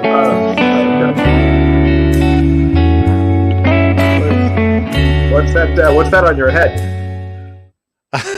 With a pair of earmuffs. It was some kind of an animal. A beaver, I think. Yep. I think you always need the appropriate headgear when you're ironing. So exactly right. Oh, I mean, he's thrown the Rick. He's thrown down the gauntlet. It's on so, now. It is on yeah. now. You know what? Funny you mentioned the ironing part here because, well, it was my birthday exactly a month ago today. Kaya, one of my presents, she got me a travel size iron because whenever I check into a hotel, there's three things I check. The iron's clean, the toilet flushes, and you got hot water, right? So that's my checklist. And 8 times out of 10, I'll look at the iron, and it's a dirty iron. And there's nothing worse than picking up an iron and seeing that it's dirty, because then you're going to get your shirt dirty. And so she got me a little traveling iron now, so I don't have to worry about the iron being dirty all the time. So I mean, I take my ironing very seriously, gentlemen. So you actually put an iron in your suitcase? It's about I don't know, 5. That's what she 5, said. Yeah, exactly. Exactly what she said. So it's travel size. Travel size. So that's what I say. Yeah. Oh, sorry, dear, but it's a travel size. You got the travel size on. Yeah. It's the one I fly with. Yeah. I've got a much bigger one at home. You had trouble. I'm sure. Exactly. Yeah, sure you did. Oh, there's a second cartoon as well that an ad that Larry also sent us with his piece of his feedback, and it says, wanted one pilot must be trained navigator, engineer, computer technician, HR manager, communications officer, customer services operator, weather expert, and must be able to fly a plane. Yeah. That's pretty good. That's actually that's what you need to do when you got 4 rings on your shoulder. All those jobs. Good definition. Yeah, it is. Okay. Liz is thinking that maybe number 8 might be appropriate when we still have Rick with us. Adam. Oh, okay. I think I do have this one already set up. So hang on. Let me share this. This one I like, actually. Yeah, it's pretty funny. Okay, before I play it, though, hang on. 520 and videos. Okay. Oh, I've seen this. This was great, and it's the damn truth too. Okay. So let me get back to Evernote. And okay, so this piece of feedback from Adam is just hilarious. Airbus versus Boeing pilot. It's a YouTube video, and let's share it and see what the differences could be. No, R. Or R. Boeing pilot in an old truck. Trying to get the thing into gear. Somewhere there. That's the rudder trim he's trying to fix there. Get the wings leveled so he can fly the airplane. Oh, we got it started. Oh, grinding the gears a little bit. Darn clutch. Oh, somewhere there. Airbus pilot. in a very nice motor coach. I love the 2 fingers. The way he's activating the gear shift is really I don't anything know. the wire guy looks like Sideshow Bob. Oh, wait. Oh, is that it? I guess that was the whole thing. Yeah, afraid so. That's it. Oh, I love that. Yeah, I love good that. stuff. Good stuff. Oh, man. Okay, number 4, Liz is pointing us to. Oh, yeah, this is an interesting one. Robert from Tucker. Let's see. JetBlue passengers plead with the crew after aborted landings at JFK. Robert says, curious if the crew has any diversion war stories where decisions were made to fly versus take a bus to a final destination. Best I can share is an AirTran flight years ago where we ran low on fuel from New Orleans to Atlanta and diverted to Macon, Georgia. Of course, passengers were not allowed to deplane in Macon. Yeah, because it was an international flight. It originated in New Orleans. Just kidding. It's not an international flight.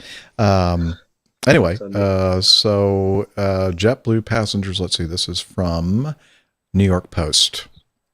Got to get off this plane. JetBlue passengers plead with crew.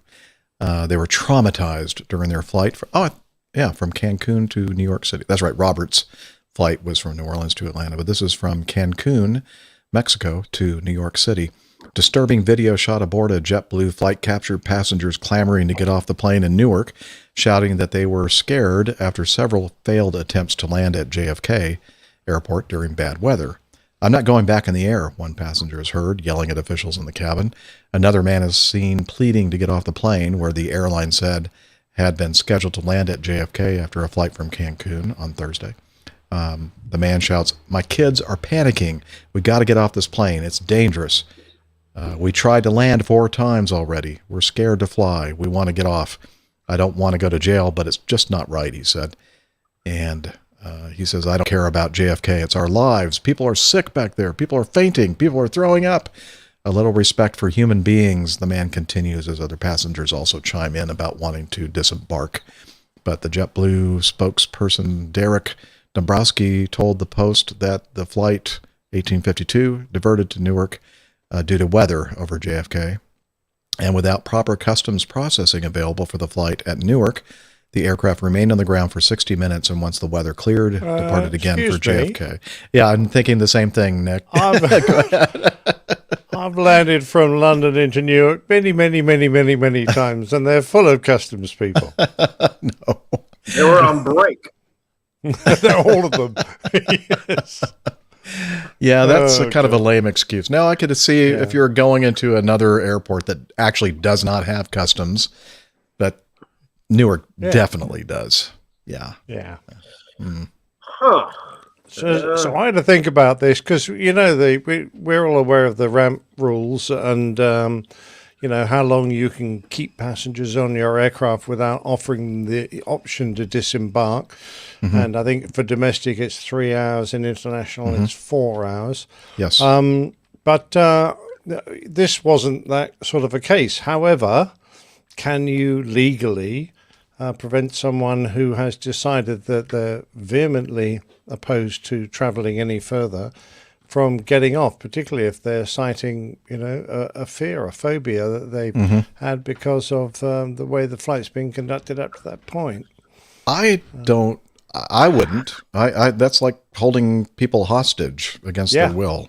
Yeah. In as much trouble as I might get into, if somebody refuses to stay on the airplane, I'm going to let them off the airplane. You are opening yourself up to all kinds of things with that stuff. Just keeping people on because I tell you.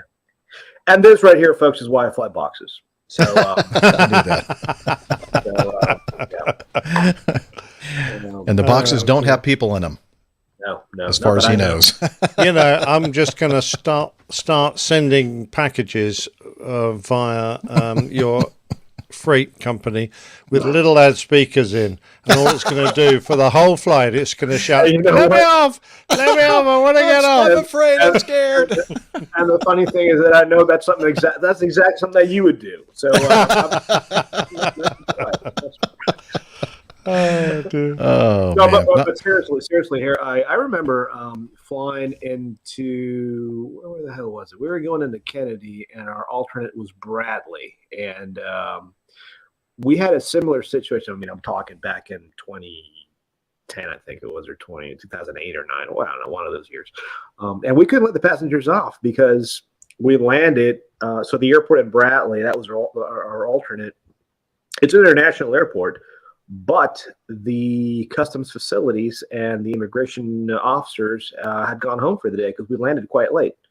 And I believe at the time their operation wasn't a 24-hour operation, so we had to wait, refuel, wait till the weather got better, and then do the short trek back to Kennedy. I can understand that, but if, as Nick said, if Newark has the facilities, I don't see why they wouldn't be able to. Because Newark is an airport of entry. If they have facilities, I don't see why the passengers wouldn't be able to disembark there and go through the procedures there. I don't know. And they're so close too. I mean, that's one of the New York airports, basically. Exactly, and that's the other thing I was going to say. So going to Kennedy with your alternate being Newark is like going to Miami with your alternate being Fort Lauderdale.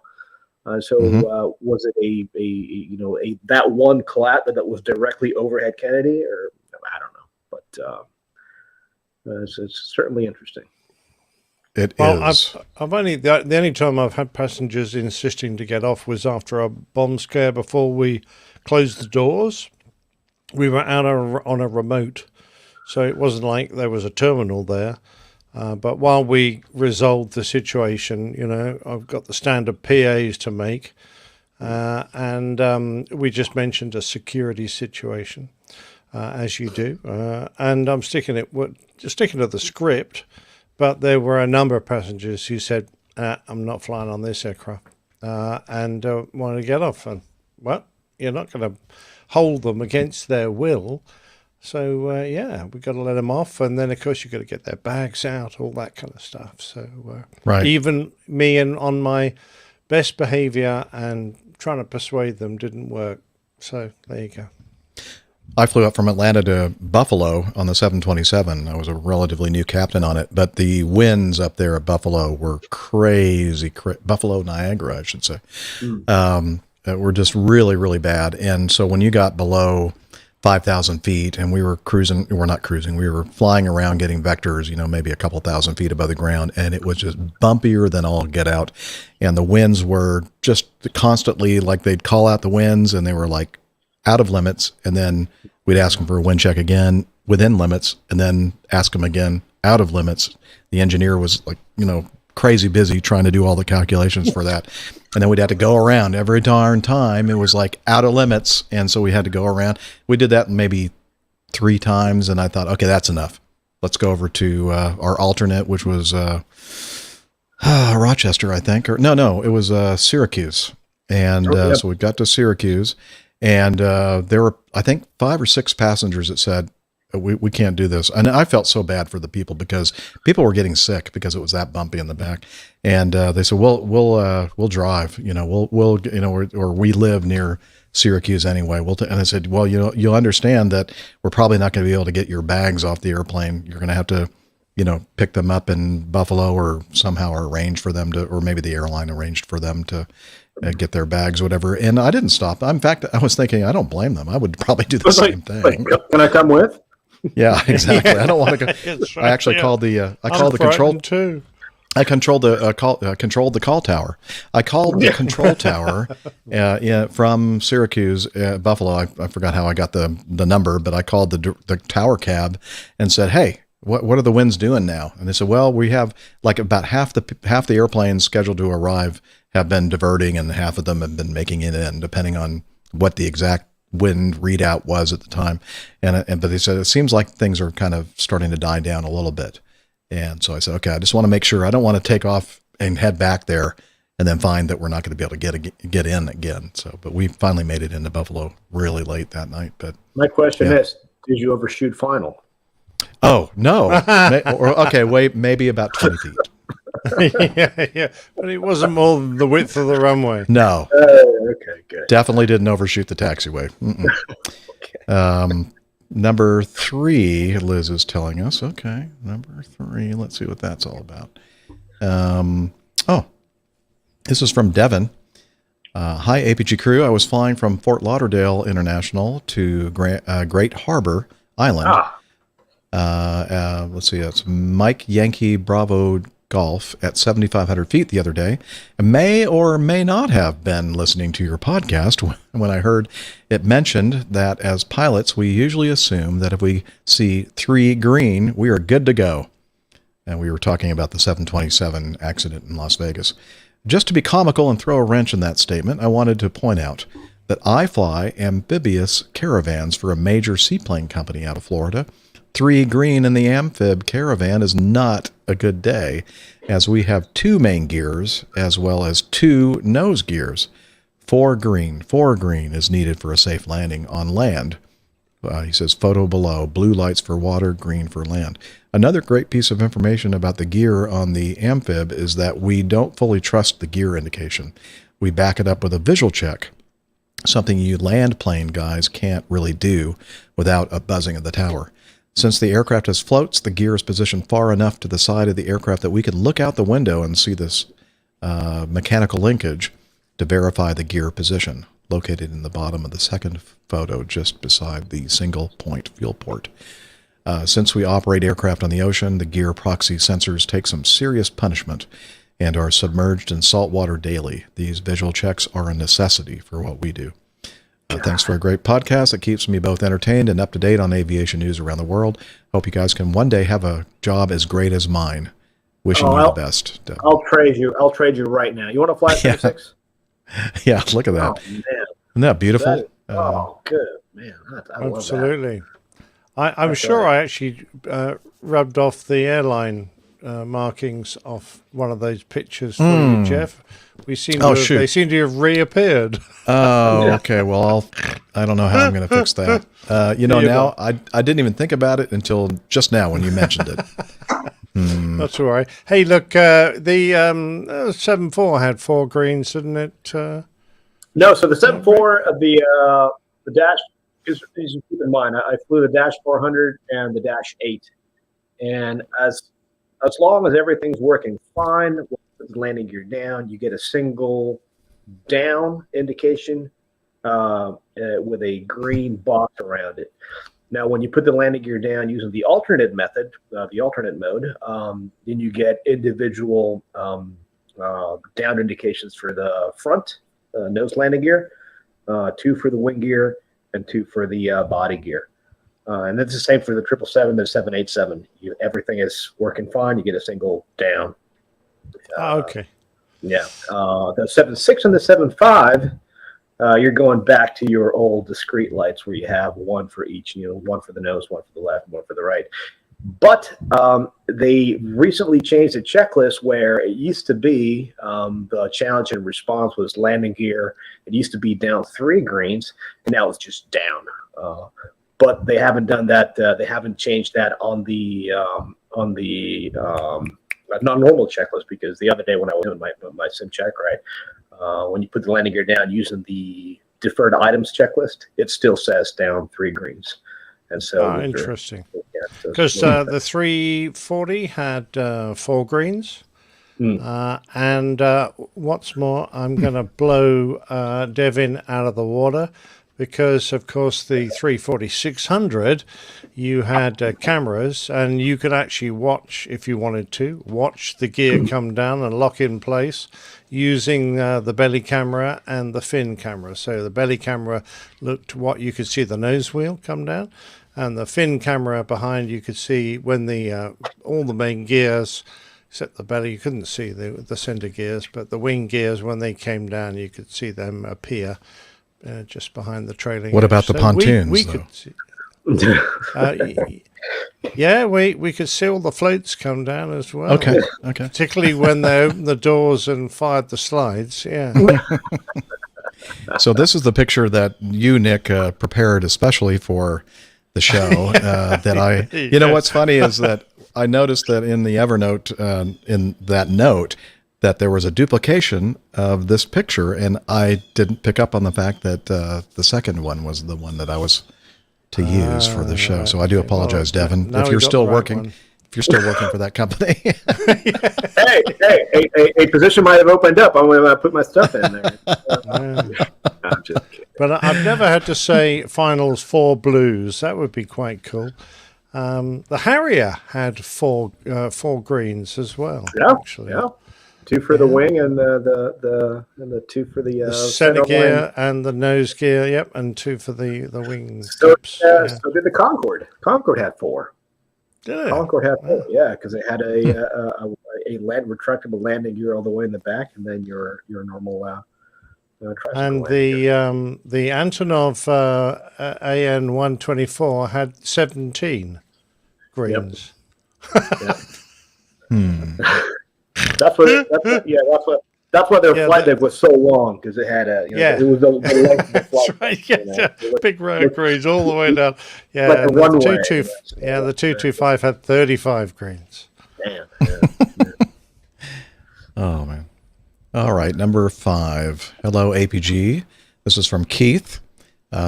Keith from Little Rock. I want to provide some feedback regarding Anonymous's question regarding their issues surrounding mental health and obtaining a Class 3 medical.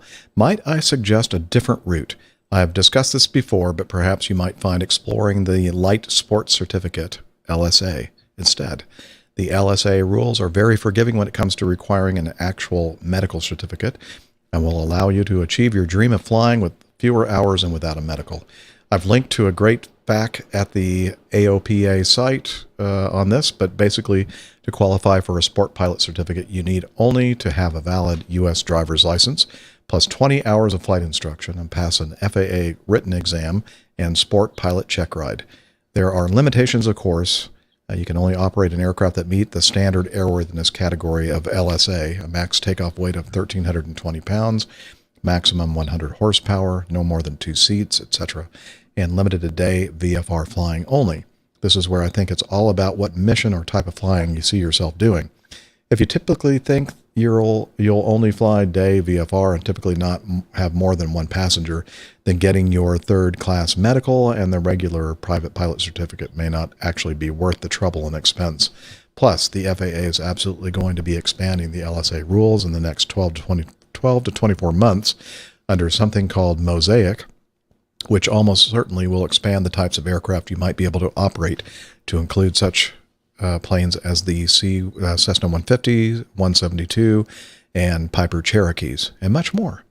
I've mentioned before, but I discovered very early on when getting my private pilot certificate that certain medications that I would take would be an FAA hard no for a medical. A friend pointed me towards looking at light sport, and I haven't looked back since. I'm close to completing my check ride, and have recently bought a Tecnam P200, which I love. Oh, that's right, we did. Oh, this is the same. This is Keith again. Okay, yeah, we talked about this on the last episode, and we had some photos of his brand new Tecnam, and I think he said he did pass his. I'm not sure if he was about to or take his check ride or not. Yeah, he did the cross country to pick the plane up. But anyway, refer to the previous episode where we talked about his piece of feedback regarding that. And then he gave us a couple of links. Okay. Gave us a couple links regarding frequently asked questions about the sport pilot certificate from AOPA, and another article or two regarding that. So check out the show notes if you want to learn more about the light sport certificate instead of trying to get your Class 3 medical.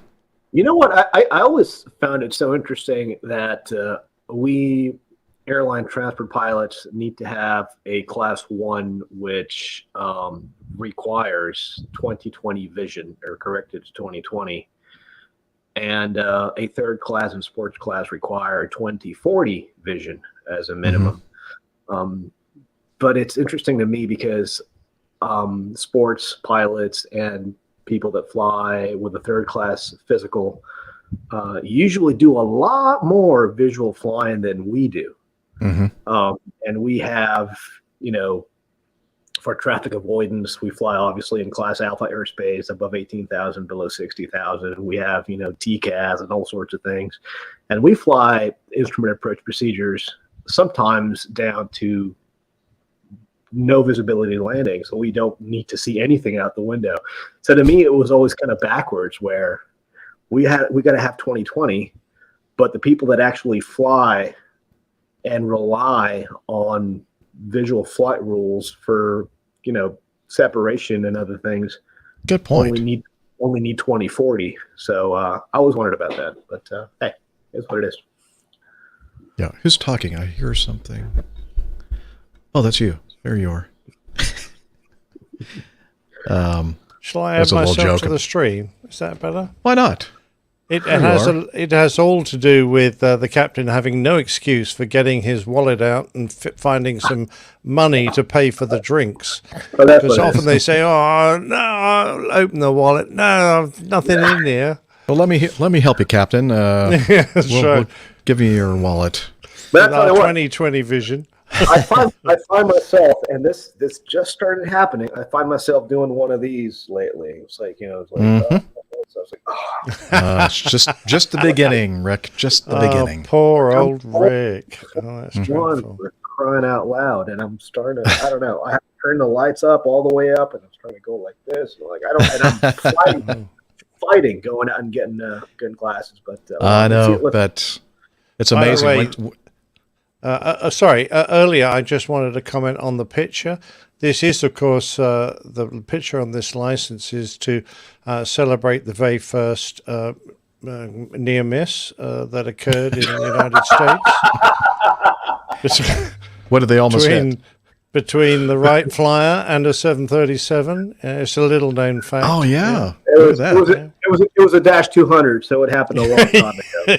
Yeah, right around the time that the Wright Flyer was absolutely making its first flight. Yeah. There's nothing but flight safety in the United States. We love it. Yeah. There you go. Yeah. Just one final thing. Have you noticed the color of his hair? Yeah, bald. Nice one. Sorry, making fun of you, old chap. At least we carry our license is a little card instead of a freaking notebook that we have to carry around. A beautiful bound gold embossed notebook. Yeah, you have a piece of plastic. Yep, quite right. Yeah. We love each other, folks. We really do. All right, number 6. This is from This Dr. is the hardest show I've ever been on. I'm trying to keep track of where we're going. Come on, next. It's not that hard. Come on. That's what she said. The Grounded Pilot. This is from The Grounded Pilot, why you can't trust gamers to fly an airplane. So we have a little video, and you're right. He's right. You really can't trust gamers to fly an airplane. This is interesting. At Air Omen, we believe in the journey, not the destination. That taste should be savored. Comfort should be next level. And pilots should be hardcore gamers. That's because they're proven to have superior reflexes and hand-eye coordination. And that means a superior journey for you. So climb aboard and experience a new way to fly. I'm not gaming for me, I'm gaming for you.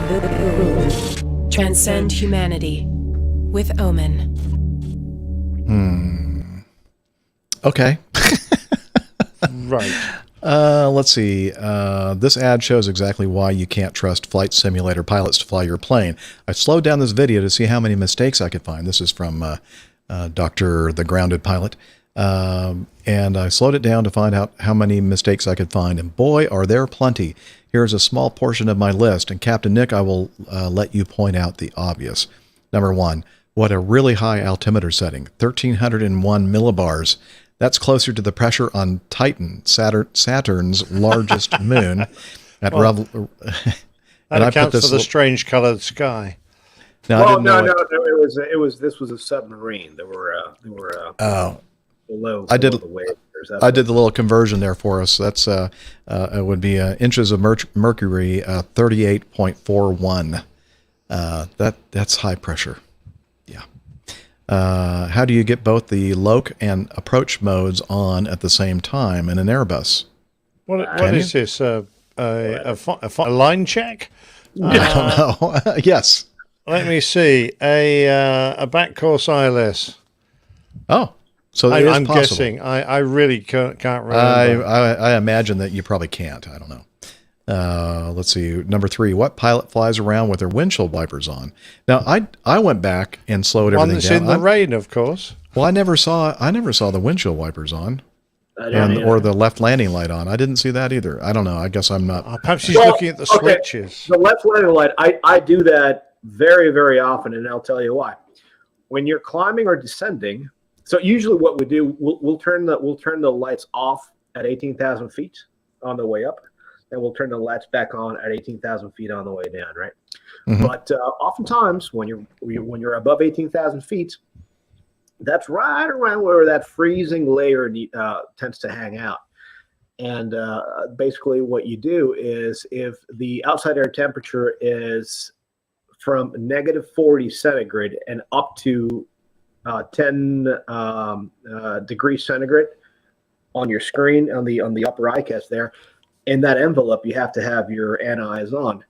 And if it's nighttime, you really can't tell if you're flying in cloud or not. And so what you do, or what I do, is I'll just turn a landing light on. And as long as I can see that there's moisture outside and we're within that temperature range, I'll put the NIs on. So that's one. I must admit, I used to do the same, Rick. I used to keep them on if I was climbing in cloud until we got to -40. And then at -40, I'd turn the landing lights off. Exactly right. So that's why that's the reason why you do that. Yep. Yeah, but I would imagine that this video, that's probably not the reason why they have the left landing. I think his comments are all entirely appropriate. Yeah. Well, he says he definitely said this is some real cringe-worthy footage to tear apart. It is. By all our lovely armchair pilots. I definitely won't be flying on that airline, he says. On the bright side, I've discovered only a single cured patient of the APG syndrome. It seems being offended by all the audio inserts played by button-pushing pilots can be enough to cure you of the APG syndrome naturally, but sadly, if you are as disappointed as I am when Captain Jeff forgets the perfect time to play a specific audio clip as I am, you will have to suffer a bit longer, and we need to secure more funding through the Coffee Fund to continue our medical research into the pandemic we know as APG syndrome and the now associated disease of OB-APG syndrome with origins back to the triad terminal area. That's a bad syndrome as well. Let me, in the video, usually in the audio, I'm able to kind of fix a little bit of like when, I should have played that sound effect. I can kind of adjust things a little bit. I don't always do that, but sometimes I do. But in the video, this is all real time. And sometimes when you only have one screen, which I'm working with right now, it takes me a while to find my sound playing app. And then it takes me a while to find where the darn actual sound file is that I want to fly. So I have to admit, I'm not the best at it, but I'm trying. Anyway. We find you very trying too, Jeff. Yeah. Okay. But before I go, Liz, I need to finish his feedback. Sincerely, Dr. the Grounded Pilot. And he says, a note to Captain Jeff and Liz, make sure you have the I'm offended clip ready and any others to try to cure some people. I'm probably playing it at the wrong time, but here we go. What? Why is it not playing? I'm offended! Here we go. Excellent. By the way, I did notice at one point all the pilots were looking the wrong way. They had to turn their seats around so they could look out the windows. Well, that's because they were playing their games. I saw that. Yeah, but you know what? I'll give them credit because the seats and the cockpit matched the aircraft, so there's a little bit of attention to detail there. So I'll give them that. Yeah, and I'm thinking if you're like playing your game and then you turn around and see an airplane coming right at you, somebody has screwed up something there. Maybe air traffic control could have done a better job of warning you that you're about to slam right they're into probably somebody. sitting in the tower playing their games. Yeah, that's true. That's true. Yeah. Liz, what did you say we should do now?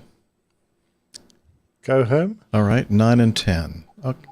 Okay, number 9. This is from Greg, not Greg Peterson, Outdoor Aircraft Museum. And he sent us a couple of pictures to go along with it. Hello, APG crew and community. I'm a longtime listener and first-time feedbacker. I was visiting the local Outdoor Aircraft Museum at Tinker Air Force Base here in Oklahoma City with my son recently, and I came across this plaque on the grounds, and I knew I had to send it in because I know how much Jeff loves talking about his C-141 days and thought he would appreciate this. Unfortunately, they did not have a C-141 on display, but they did have another aircraft on display that somebody else on the crew has some experience in, and my son Emmett thought that the Phantom was the coolest. Just thought it was time to break the seal and send in some feedback. And if any member of the crew finds themselves in Oklahoma City, it's beer and barbecue on me. Ooh. Sounds good. Wishing you all clear skies and tailwinds. That's, again, Greg, not Greg Peterson. And that's it. I love it.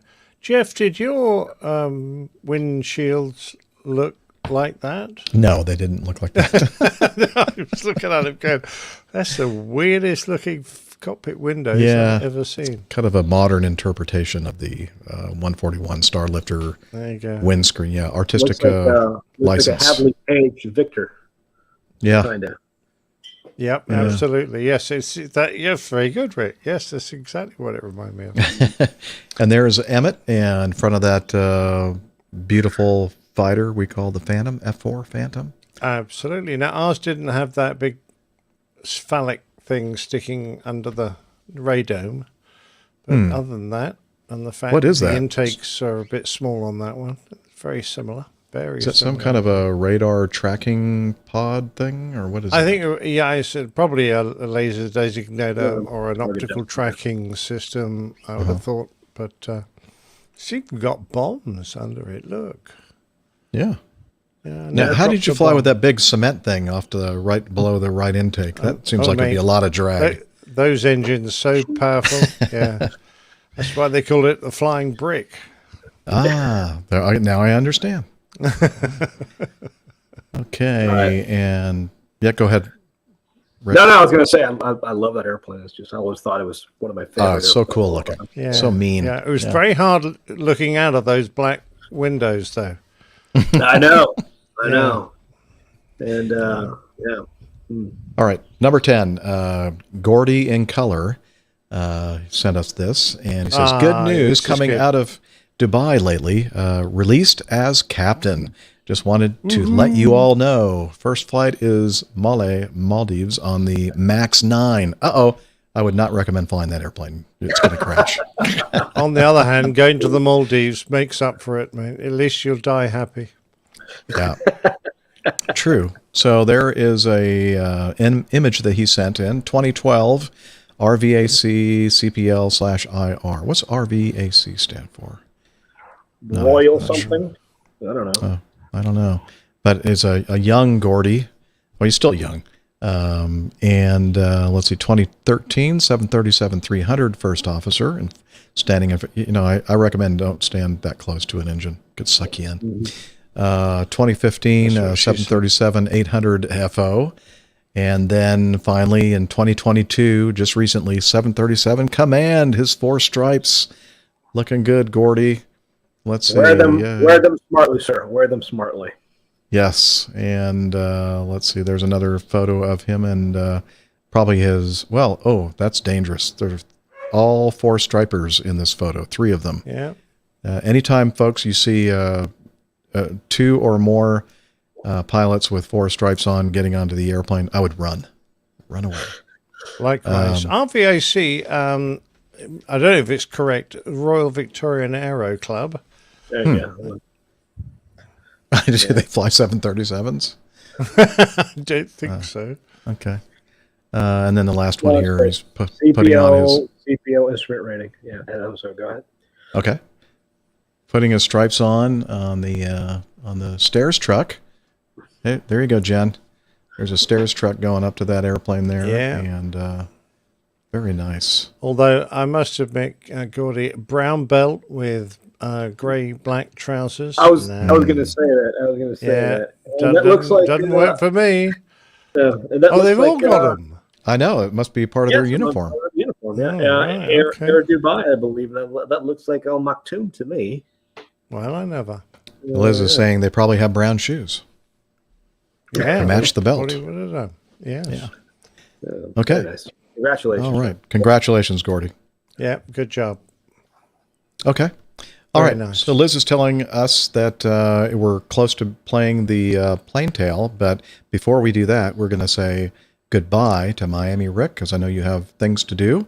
And so thank you so much for making the time to do this, Rick. Everybody misses having you on the show. And I miss you guys as well. And we'll do this again hopefully next week if I'm around. Great to see you, Rick. Good job, sir. Thank you. We'll talk on internal here about what's going on next week, but really miss you guys. Love you all, and we'll see you next time. We love you too, man. Our best to Kaya and all the great stuff that you're doing with your house. Take care. Yes, sir. All the best. Good luck. Bye-bye. Cheers. All right. And now, bye, Rick. Whoa, he's off. Oh, I think he just threw it on the floor. Yeah, that's it. An earthquake, Liz says. It was an earthquake. All right. Let's see. Let me get over here to this. And so now, yes, it is time for the best part of the show, which, of course, everybody knows. It's the old Pilot's Plain Tales, and this week's titled Captain Anderson, The Crash.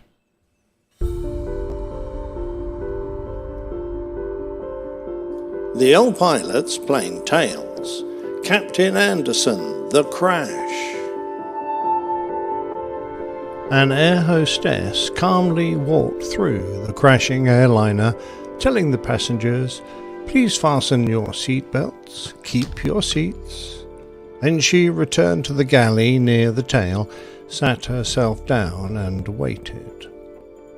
One of the passengers had seen oil spurting from an engine, and on the flight deck, Captain Anderson was nursing his aircraft in. The engine had failed not long after takeoff, following that massive oil leak, and his aircraft didn't have a good reputation for single-engined flying. He was concentrating hard, but in the back of his mind were thoughts of his pregnant wife back home, less than a month from giving birth to his third son. He had a name in mind: Nicholas, the patron saint of sailors, merchants, archers, repentant thieves, children, pawnbrokers, students, and brewers. Well, 1 out of 7 isn't bad. His other 2 boys, 8 and 4, were a handful, and they all lived in a little cottage in the Kentish countryside, nestled amongst the hop farms. Pretty soon he would have to find somewhere bigger to bring up his growing family. Perhaps he would build a new house on the outskirts of Guildford, an ancient and blossoming town that took its name from an original Saxon village on a ford across the River Wey, called the Golden Ford, because of the mass of yellow flowers that grew there and the golden sands that marked the riverbanks. He'd feathered the failing engine and had the other up to full power, but it was hard to maintain altitude as he positioned his aircraft on a long base for runway 26 at Blackbush Airport. He knew that the Viking he flew didn't have a good accident record, and he hoped he could nurse it in the last few miles to bring his 36 passengers and crew safely home. Even as World War II came to an end, the Vickers Viking was being designed, and the first prototype, built by the Vickers Experimental Department at its wartime Fox Warren dispersal site, first flew in the safe hands of test pilot Mutt Summers at Wisley Airfield in June 1945. Summers was one of the most famous test pilots of his era, conducting first test flights on a record 54 new aircraft. He flew early fighters like the Gloucester Gamecock and the Bristol Bulldog, all the way up to fly the first of Britain's nuclear V-bombers, the Vickers Valiant. But perhaps his most famous achievement was to be the first to fly the Supermarine Spitfire. His nickname, Mutt, came from his habit of peeing on the tail wheels of new aircraft that he flew, claiming that it was dangerous to crash with a full bladder. The Viking was a twin-engined, short to medium-range tail-wheeled airliner powered by a pair of Bristol Hercules radial engines built with 14 cylinders in 2 rows. It used the same wing and undercarriage as the Wellington bomber, but had a completely new all-metal fuselage. It was short and looked a bit dumpy, somewhat like the DC-3, but 163 would be built and serve with a myriad of airlines around the world, 35 of which were in the UK alone. Military versions, known as the Valletta and Varsity, would serve in the RAF and many other countries' air forces, numbering an additional 426. There was even a Viking powered by a pair of Rolls-Royce Nene turbojets, which flew from London to Paris in 34 minutes and reached a magnificent 415 miles per hour. Of the 163 civil Vikings built, nearly a third would be written off, several doing exactly what Captain Anderson was attempting that day. A Viking belonging to Don Everall Aviation was departing Heraklion Airport in Greece when shortly after takeoff an engine appeared to fail. The aircraft soon lost height and crashed into the sea, killing the 3 occupants on board. Even closer to home, an Eagle Airways Viking was on a trooping flight from Blackbush to Tripoli, carrying 25 army men, a couple of civilians from the War Office, a wife and 2 children with a crew of 5. Shortly after takeoff, the pilot radioed the message, "I have a port engine failure. I'm making a left-hand circuit to come in again." As the aircraft turned onto finals less than a mile from the runway, it crashed into a wooded copse on Star Hill and burst into flames. There was only one survivor. An Air India Viking was inbound to Mumbai Airport following an engine failure when it crashed whilst trying to land. All survived. An independent air travel cargo aircraft suffered an engine problem after takeoff from Heathrow and decided to land at Blackbush, but they couldn't maintain height and they crashed into houses, killing all the crew and a mother with her 3 children on the ground.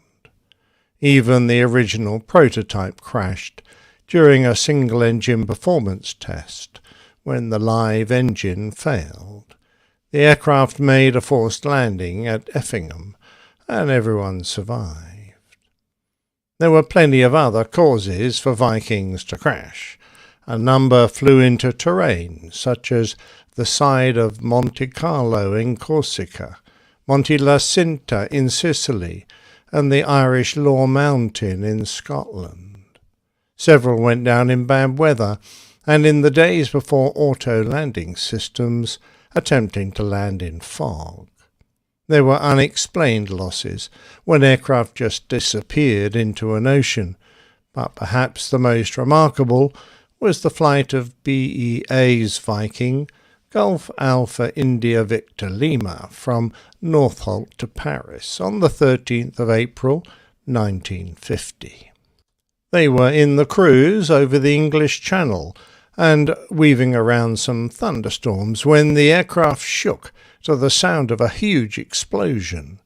The cockpit door flew off its hinges and struck the unfortunate first officer, and when Captain Ian Harvey looked back, he saw carnage in the rear of the aircraft, amongst which lay his hostess, Sue Cramsey, severely injured and bleeding with one arm almost severed.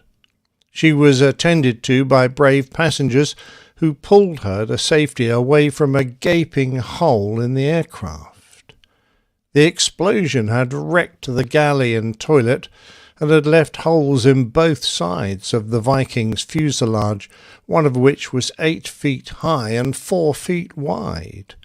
Damage to the control wires that led to the tail made it almost impossible to move the rudder and elevators. A former RAF bomber pilot, Captain Harvey, eased his crippled aircraft around and pointed it back towards Northolt, thinking he might have suffered an enormous lightning strike.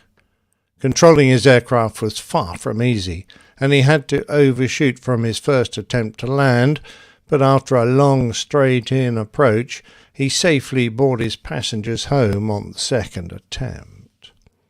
On investigation, it was discovered that the distorted metal around the explosion area showed that the source had been inside the aircraft, probably a bomb hidden in the toilet waste paper bin.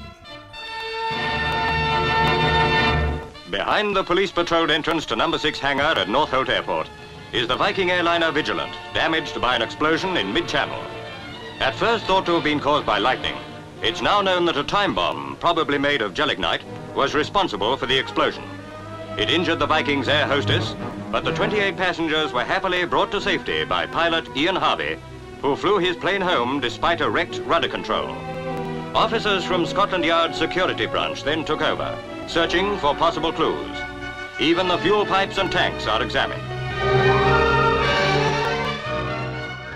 Suspicion fell onto a French passenger who was allegedly trying to kill himself, but nothing was proven. The 31 other people on board the Viking, 27 passengers and 4 crew, were to be sacrificed as part of his suicide plan. Captain Ian Harvey received the George Medal for his gallantry and extreme coolness in landing the crippled Viking. After a long career, he died in 2004, aged 83. Sue Cramsey, the flight attendant, made a full recovery from her injuries and returned to duty, as did the aircraft, named Vigilant, which was eventually repaired, a testament to its design and inherent strength. Back aboard Captain Anderson's aircraft, he was configuring the machine for a single-engined landing back at Blackbush. He had reached a critical stage because he was losing altitude faster than was ideal, as the single bellowing Bristol Hercules struggled to give enough power to keep the Viking flying at a mere 115 knots. He delayed lowering the undercarriage to the last possible moment, but then, as it appeared to clunk into place, a red warning light flickered, indicating that it wasn't fully locked down. When he looked back up from the warning, trying to assess his options, he realized that time had run out. He was below 400 feet, and he didn't have enough power to complete an overshoot. His speed had fallen to only 100 knots, and he could see that he was sinking fast. Full power and boost on his remaining engine wasn't enough to arrest the descent, and the aircraft was yawing in response to the asymmetric thrust. As he dropped into some low ground, the runway disappeared from view, and he tried to stretch the flight out, but the speed was falling faster now.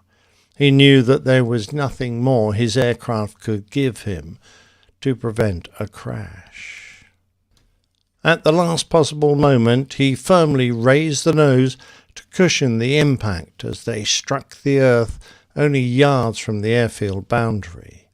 They hit rising ground and bounced, skidding onto the airfield, whilst the undercarriage collapsed, and the outer portion of the starboard wing and engine were torn off.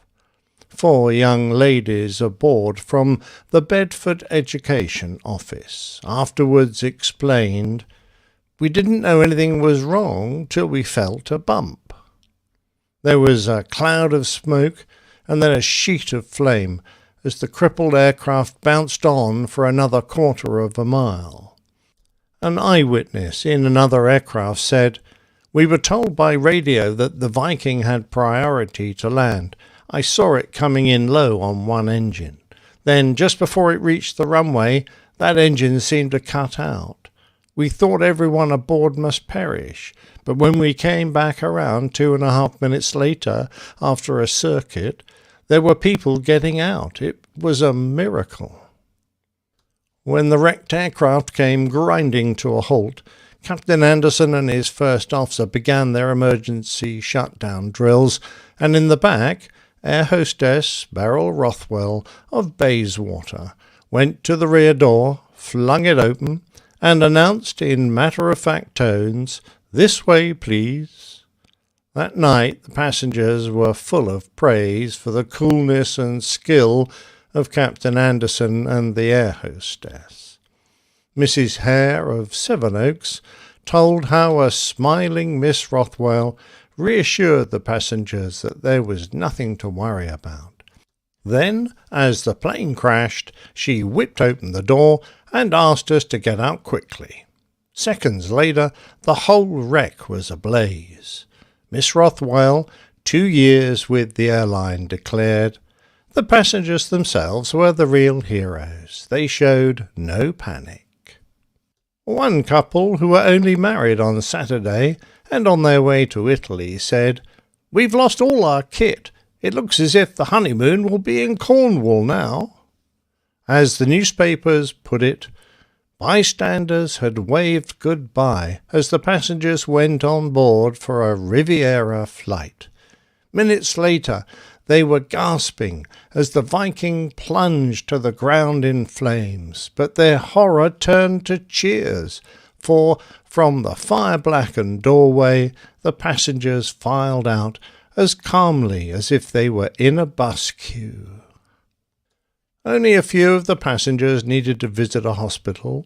One of the worst injuries was that inflicted on Captain Anderson, who broke his arm as he fought with the controls during the impact. Despite his injury, he ensured that everyone had safely evacuated the aircraft before he himself climbed out of the burning airliner. The inquiry noted that the aircraft had first struck the ground with its tail wheel only 135 yards, 123 meters, from the runway, in line with the right-hand edge.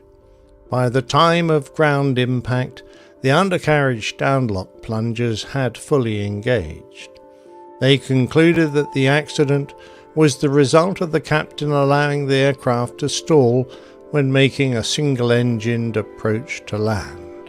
The contributing factor was distraction of the captain's attention by the flickering of the undercarriage red indicator light during a critical stage of the approach. A few weeks later, with his arm still in plaster, Captain and Mrs. Anderson were pleased to announce the arrival of their third son, Nicholas James.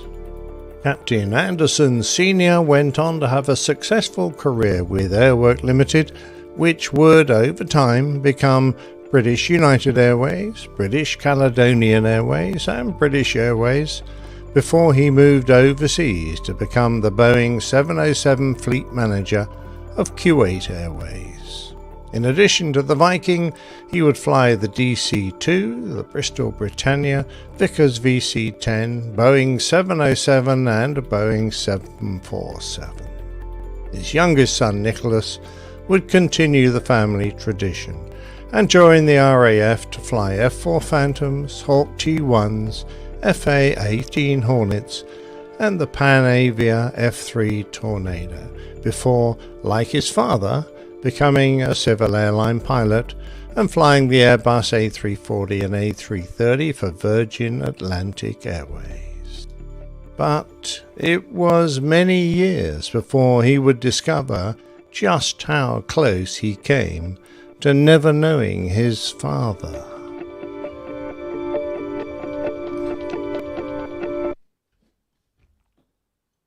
Wow.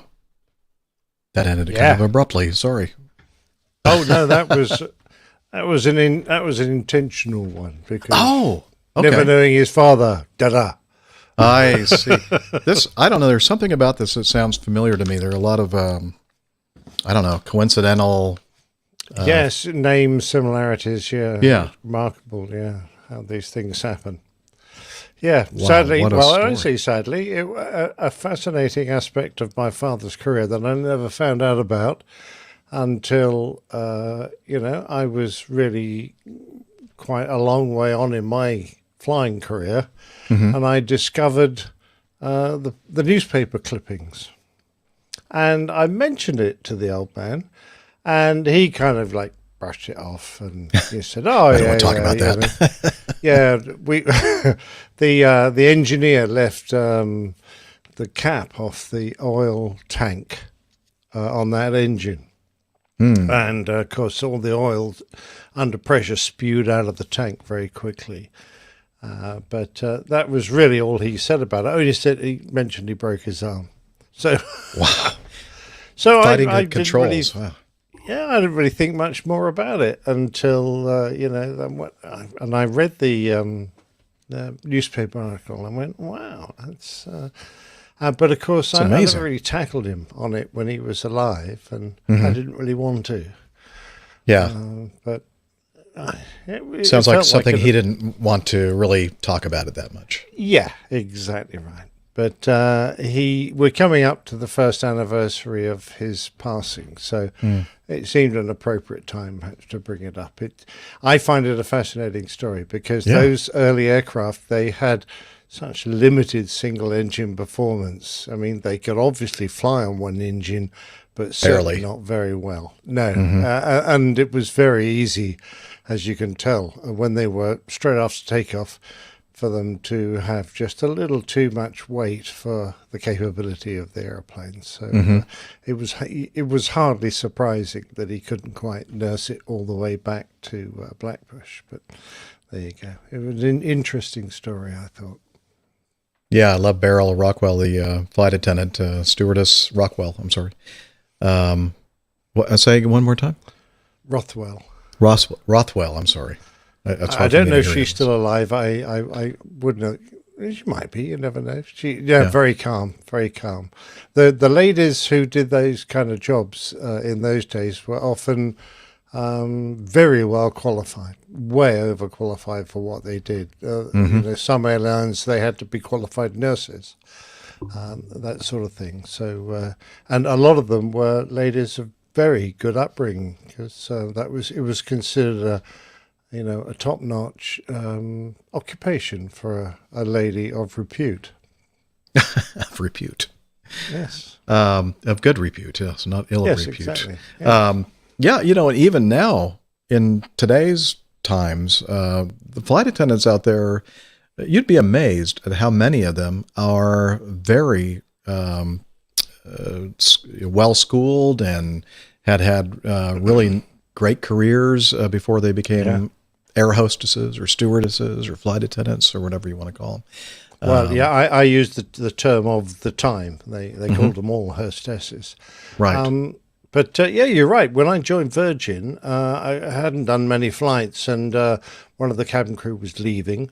And so I, kind of made the bland assumption that she was perhaps going to get married or something. So so I said, what are you going to do after you've left the airline? She said, well, I've been working on my law degree. I'm going to become a barrister. I've flown with flight attendants at Acme that are attorneys and medical professionals, etc. Yes, absolutely, yeah. And they often keep their light hidden under a bushel. They don't make a big thing about their qualifications or their ability. We do. We're perfectly happy to tell everyone how wonderful we are. But no, what are you talking about? No, you're not. We're typically not very modest, are we? At times, yes. After a few beers. Yeah. Excellent story. Thank you for sharing that with us. That was great. Thank you. Yeah. Yeah. Yes, Liz. 40 minutes left. Okay, let's crack on then. We don't have to go the full 40. But let's see. What would you suggest we do now, Liz? Number 7. Okay. This was sent to us from John. He says, "Hello, APG crew. Being in electronics, I'm interested in another podcast called The Radio Mechanic. As I was browsing through content, I found a video that may interest you and your viewers and listeners. It's a rather long video tour of the Spruce Goose and is very interesting. I'm a listener to your podcast, and while not involved in aviation, I've always loved various aircraft and spacecraft. It's fascinating how large this aircraft is and is truly a work of art. Wishing the crew at APG all the best and hope you find this video entertaining. John Zupko." And we're not going to play the entire one. As he mentioned, it's kind of a long video, but we can play a little teaser. So I'm going to add it to the stream. Here we go. It says, "The Radio Mechanic visits the Spruce Goose. Use the right tool for the job," says the Radio Mechanic. That is not the Spruce Goose's I guess he's got a Harley, has he? I don't know what he has, but it's not an airplane engine. Okay, here we go. Hello, and welcome back. And I apologize for not posting any videos for the last couple of weeks. I've been working in Oregon, and there's a possibility at the end of this week I may be heading back out that direction for another couple of months. And probably won't get a chance to put anything. I should probably fast forward to where this starts about the Spruce Goose, right? Built out of plywood, huge payload. I guess he was about to start. At the end of this week, I may be heading back out that direction for another couple of months. And probably won't get a chance to put anything up if I do.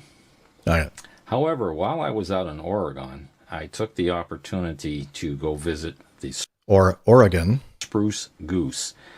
And for those of you who don't know what the Spruce Goose is, you probably have been living in a cave.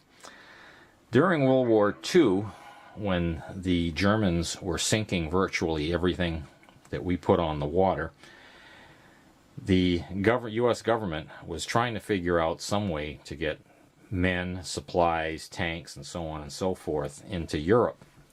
And Howard Hughes, the billionaire, took on a project to build an aircraft large enough to carry huge payloads. Now, this airplane ended up being 250,000 pounds, 250,000 pounds, with a loaded or laden weight of 400,000 pounds. The amazing thing was, this whole aircraft was built out of plywood. It was called the Spruce Goose because it rolled off the tongue fairly easily. But in actuality, it was mostly birch. Something like 97% of the aircraft is birch plywood. It carried 8 Pratt & Whitney R4360 4-row radial engines of 3,000 horsepower each. That means 24,000 horsepower. The propellers were 17 feet 2 inches in diameter. Wow. And to this day, no airplane has ever exceeded the wingspan of the H-4 Hercules, which is what its official name was. The wingspan was 320 feet 11 inches. That's larger than an Airbus 380. That's larger than a 747-8. That's even larger than the AN-225. That's the Antonov, the Russian heavy lifter. Anyway, that's a little bit of a teaser there, and sadly, as we know, the Antonov 225 is no longer with us. Yeah, I know. Very sad. Very sad. There is one that was disassembled. You never know, they may get that one flying. That's true. They do have something to work with, that's for sure. So possibly we'll see another 225 in the air in the future. Wouldn't it? Wouldn't it be awesome?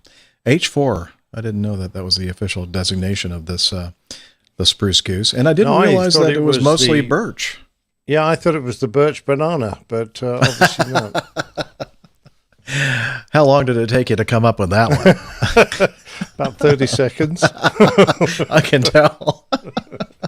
The birch banana.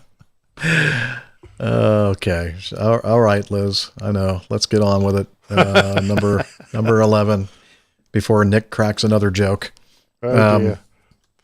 This is from Greg, and this is Greg Peterson, our big-ass fan. Here is the article about Delta Airlines, the sister airline of Acme, working with SpaceX for Starlink access on their aircraft. Again, this is from Engadget.com. SpaceX has been working to put Starlink internet on planes for quite some time. Delta Chief Executive Ed Bastian has revealed in an interview that the airline held talks with SpaceX and conducted exploratory tests of Starlink's internet technology for its planes. According to the Wall Street Journal, Bastian declined to divulge specifics about the test, but SpaceX executive Jonathan Hopfeller talked about the company's discussion with several airlines back in mid-2021.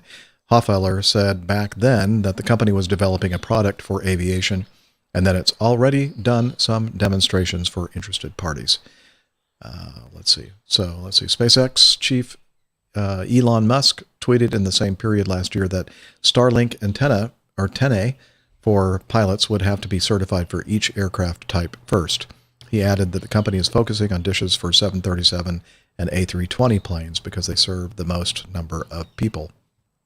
Anyway, what's interesting about this is that I was flying, I guess it was sometime last year, and I was interested in this particular call sign. This Delta jet was up there doing something and coordinating with air traffic control and had an unusual call sign or number.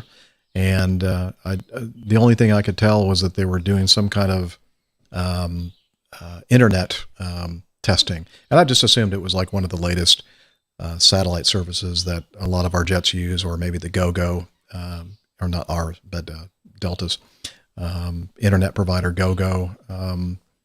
What do they call that? GoGo Wireless? GoGo, whatever. So our fleet is made up of a couple of different technologies in internet connectivity. But then when I heard about this from Greg, I'm thinking, oh, yeah, now I know what they were doing. They were up there doing some test flights with the antenna for the SpaceX. Oh, brilliant. Talking about it, how have you been getting on with your equipment? Is it working okay? It's kind of a personal question. Oh, you mean my Starlink equipment? Oh, yes. Yes. Well, you know what? Honestly, I have not used it much since I returned from Kansas, because I don't really need to, because I have fiber internet here. It's not gigabit fiber, but it's, I really don't have a need to put the dish out. I just thought you might have played with it to see how reliable it was. Well, I do like playing with my equipment, but... yeah, that's what I heard. Yeah. But honestly, I've been so busy flying trips, singing, and then, just spending very little time here at the cabin, editing the show and all that kind of stuff. I just haven't had a lot of time to do it, but I do need to. But I did notice, speaking of Starlink news, I know this is an aviation podcast, not quite an aviation related thing, but just today, I think that they announced that this portability or this roaming feature that has been working for me, and I talked about on the show a little bit in the past, is now officially active or activated for everyone. But this, what they're calling portability, is now an extra fee. So if you want to operate your dish in the portability mode, and it does have restrictions, you'll have to pay an extra $25 per month. So it started off at $99 a month and then went up to $110. And now if you want to use the portability option, which I'm going to be having to use, it'll be $135 a month. But I'm still hoping that it'll be just, it will be worth the cost of having that capability, especially if and when I get my RV, hopefully by the end of this year or maybe sometime early next year. All right. Well, that's good. Yeah. iHaul Boxes says, singing about your equipment. I do. In the shower. Yeah, I do. That's right. Anyway. All right. Number 12. Yeah, if I can just find. Oh, very funny. Yes, I saw this, Greg. Oh, yes. Another Another note from Greg Peterson, the bus that wanted to be a Boeing. This poor little EasyJet A320 wants to be a Boeing so badly. Look at the registration. And there you go. Now, did you show the big one first? And you zoomed in and look at that. Okay, you can see, yeah, it's hard to see in that one, but everything is there except for the B. It says Oscar Echo dash India November Golf is the registration number on this EasyJet Airbus A320. So close, but not quite a Boeing. Absolutely, yeah. Yes. Cool. Owing Boeing. Probably some jokes can be made there about that. I was just desperately trying to think of one. I know, me too. Let's just move on then. Probably safer. Adam Catling, I think, sent in this. Good evening, aviatorists. Never seen that word before. I've just finished listening. I do too. I've just finished listening to episode 517. Love hearing the feedback from Brad about, or loved hearing the feedback from Brad about the immersion of flight simulators, particularly with VATSIM that Captain Jeff referenced to.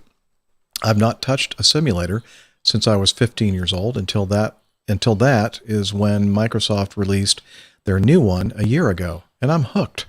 I found myself part of a small community who take immersion one step further in an attempt to ditch the mouse and keyboard altogether. Armed with an affordable laser cutter, a fantastic online community working together from around the world, we have made numerous realistic flight panels that are functional, realistic, and so very, very cheap. We've worked together and open-sourced our efforts to mutually benefit the community and have even designed matching circuit boards, totally eliminating the need for any wires. I've attached a few examples, but for an idea, a plug-and-play Airbus MCDU goes for anything between 450 to 1,450 pounds, plus the cost of some advanced software. I've managed to create a fully functional Airbus MCDU, display unit. Multi-control display unit. Yeah. That runs on an Arduino program called MoboFlight that's totally free and open source, developed by Sebastian and the amazing community that have come together for only 70 pounds. Wow, that's pretty cheap. So many others from around the globe collaborate through Discord and helping each other create some amazing panels, increasing immersion to the point we've created almost every panel for the Airbus cockpit for about 15 to 40 pounds a panel. We've even made mini versions for space saving whilst still giving awesome immersion. I can only take credit for a few of the attached images, but I wanted to share this amazing free resource in case any simmers out there wanted to join us for the ride. Just taking the immersion one small step further and learning some awesome skills along the way. Wishing blue skies and tailwinds, or storms and crosswinds, as heck, that's a simulator. Why not? Yeah, right. Who cares? That would do is brilliant. Multifunction control and display. Multifunction. There we go. We missed out the function. Yeah, but I think I said MCDU. Multifunction control and display. Oh, I see. Multifunction's one word. Gotcha. Control display. Thank you. Thank you. But that does look very realistic. Yeah, iHall Boxes says from our live audience, wonder how long it takes before the Chinese are going to be sticking these into their airplanes. Yeah. Too late. Sure, they've already done that. 70 quid a pop. Yeah. Those look so nice, though. I mean, I'm sure while I was reading that, Liz must have been putting those slides up. They are very impressive looking panels for not very much money. I wonder if Carlos knows about, and this is all about the Airbus, but I would imagine they probably make them for the 737 immersion simulator cockpits. I don't know. I'm not quite sure why you'd need the seatbelt sign, but the rest of it looks great. Not sure what that had to do with, something in the cockpit. But I don't think he gave us any kind of a link, did he, to how people can contact?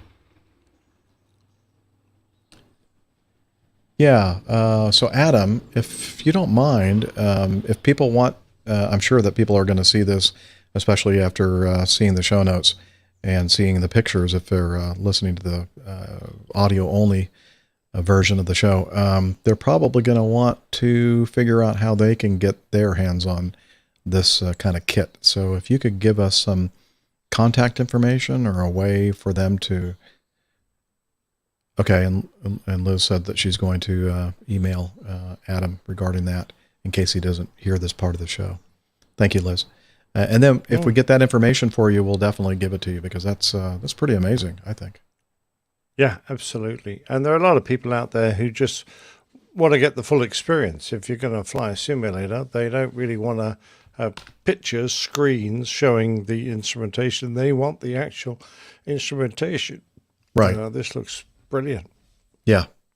Makes it much closer to, actually being in the airplane and in the cockpit and activating things. Yeah, that's cool. Number 14. That FCU, which is effectively how we control the autopilot, it definitely looks as good as the real thing. It does. Yeah. It really does. David Powell, number 14, sent us some feedback. An interesting link to a news article about passenger drones. And this is from itv.com. Demonstrations begin at Coventry Flying Taxi Hub, which bosses say marks a new age in transport. Bosses for the mini airport described the move as a starting gun for a new age of transport. Founder Ricky Sandhu described the opening of the site, which hopes to eventually operate flying taxis and delivery drones, as a momentous occasion. He said it was ushering in an age of zero-emission, low-congestion travel between and within cities that will make people healthier, happier, and more connected than ever before.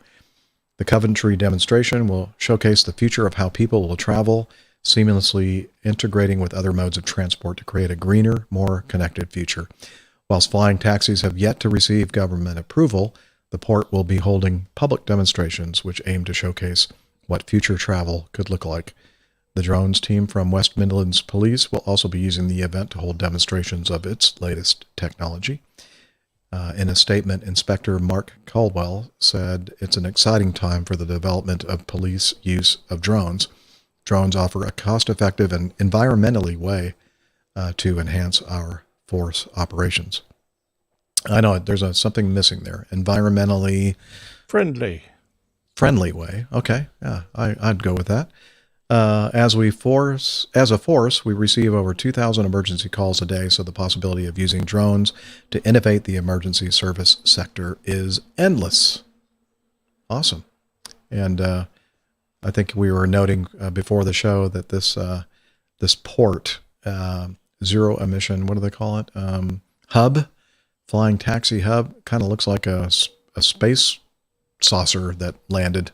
Flying saucer, yeah. A flying saucer, yeah. To be absolutely truthful, I'm not too sure how practical that is, because to get up to the airplane, you're going to have to climb up the side of that thing or have some kind of lift. And, you can only have one airplane on it at a time, whereas if you just have a piece of open concrete, you can have a bunch of aircraft. But it doesn't look as cool as this.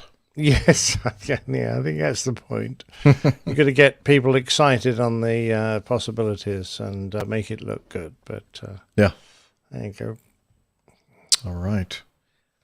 Number 15, we have another cartoon. This is from Texas Charlie. Excuse me, Liz? Okay.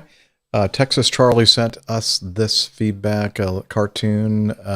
Not sure exactly. Oh, it's, of course, our favorite cartoonist, Gary Larson. Pilots have the button they should never press. Passengers have the switch.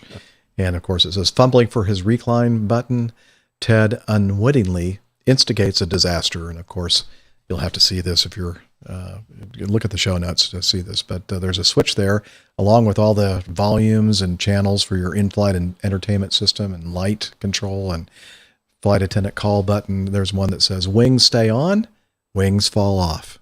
Yeah, not a good design. Yeah, oopsie. Let's see. Let's do this. We have some audio feedback from someone who has been a listener and participator in our show for quite some time. Passenger Brian has a question for our show. So let's play this audio feedback. Hi, Captain Jeff and team. I have a question for the ex-military folks. Well, the others can comment as well, as I think this is a general question, but it has a military twist. The other day I was in Hawaii. I was sitting in my window seat watching a new ramp person get trained. I could tell he was being trained as there was another person standing next to him guiding him along the way. The ramp worker with his orange sticks was telling the captain where to go, or should I say, guiding the plane, and then, when the tow bar was disconnected, the supervisor had the trainee stand at attention and salute the plane. Or did he salute the captain? Actually, I'm not sure which is being saluted. Anyway, I guess he didn't do it right the first time, as the supervisor made him snap to attention and give a proper salute. My question comes from the fact that I always find it strange when non-military people salute. I've always felt this is something that should be reserved for military. I could be completely wrong here, but it's just a feeling I have. Therefore, what do you guys think about ramp workers saluting you? Should the saluting be left to the military, or am I missing something? Is it totally fine for non-military people to salute others?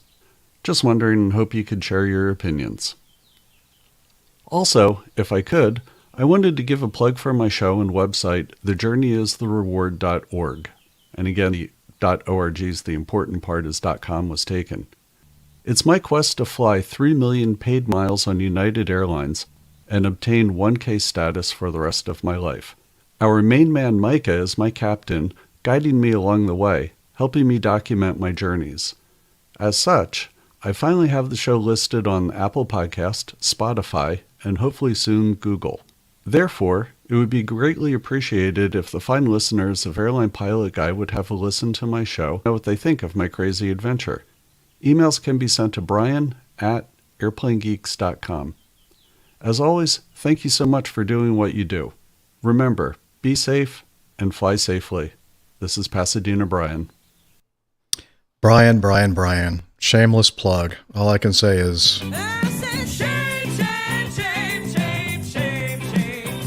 Shame on you. Shame on you. Shame on me for playing your shameless plug. Yeah, so if you want to check out Brian and Micah's podcast, it'll be in the show notes. And I said make sure you put .org and not .com. Anyway, the question that he asks, yes, you're not quite right about this. First of all, they are not saluting an inanimate object. They are saluting the captain, commander, or our representative. Sometimes they'll be positioned off that it's much easier for the first officer to give the salute. And the reason, and it does not have to be a military person to give a salute. I don't think salutes are reserved for just military, although that's where it's more commonly seen, right, Nick? Hello? You're muted, sir. Sorry, Jeff. The origin of the salute comes from French knights, according to some people anyway, who would show friendly intentions by raising the visors of their helmets. Like Holy Grail, Monty Python. Yeah, there you go. And in other cultures, it could be raising your hat.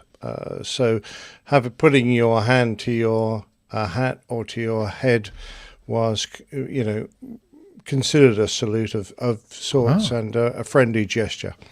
Mainly in the military, but for many, many years, in the 30s, 40s, 50s, men wore hats, and it was very common to see them raise their hats or at least touch the brim when they saw a lady as a form of greeting. So that was common amongst civilians. So it's not necessarily just a military thing. No, I even, well, when I'm wearing my pilot cap, a lot of times I'll just kind of touch and sometimes like lift it up slightly, just kind of as a gesture of hello, Absolutely, yes. Particularly to the ladies. Yeah, that's what we do. Nick, didn't you say also when you used to fly to Japan that they would bow to you as you were like the ground crew would bow too?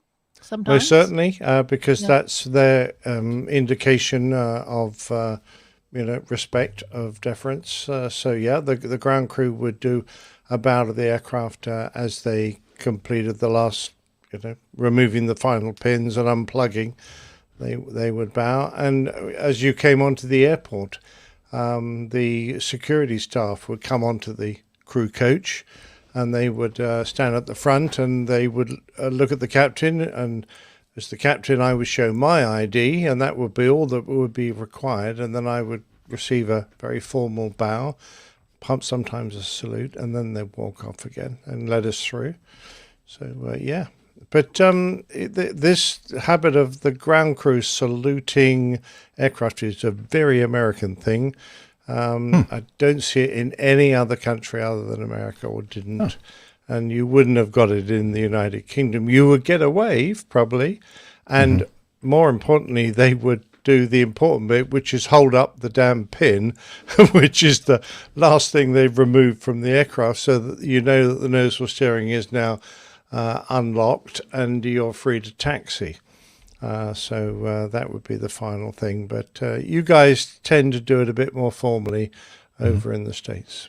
And it's just basically the ground agent saying everything is clear, everything is configured properly as far as we're concerned, and you're free now to taxi on your own power. And, it's an acknowledgement that they're basically, it's a nonverbal statement of dispatch, safe dispatch, apparently. Yeah. I mean, anyway.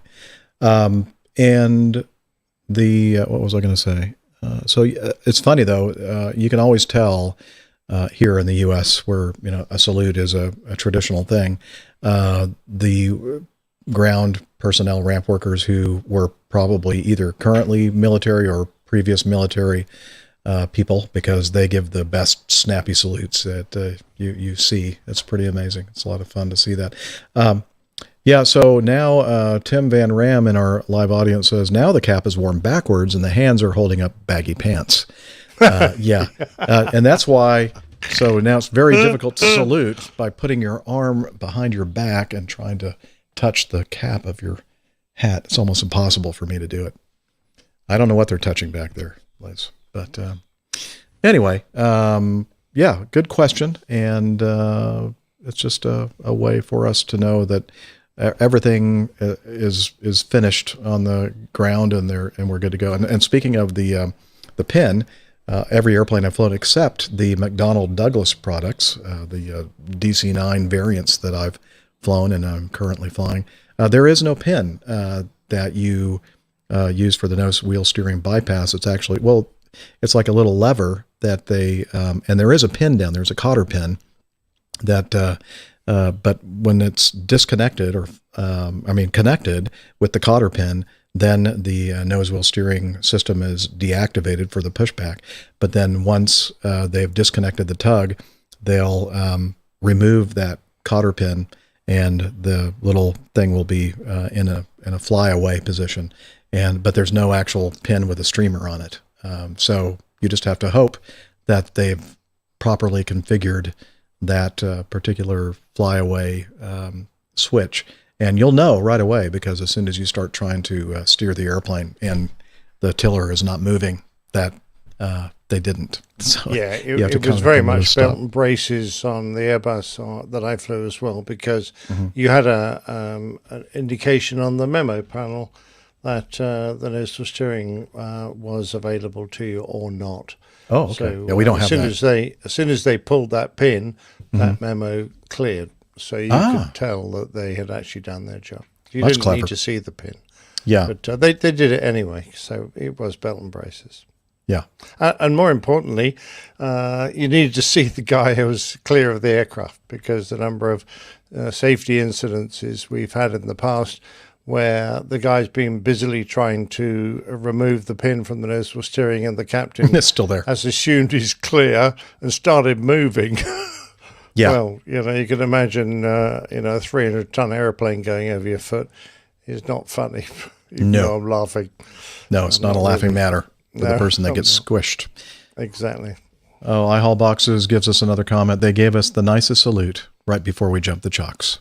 Yeah, exactly. And sadly, that does happen. And sadly, I see it all the time. This again.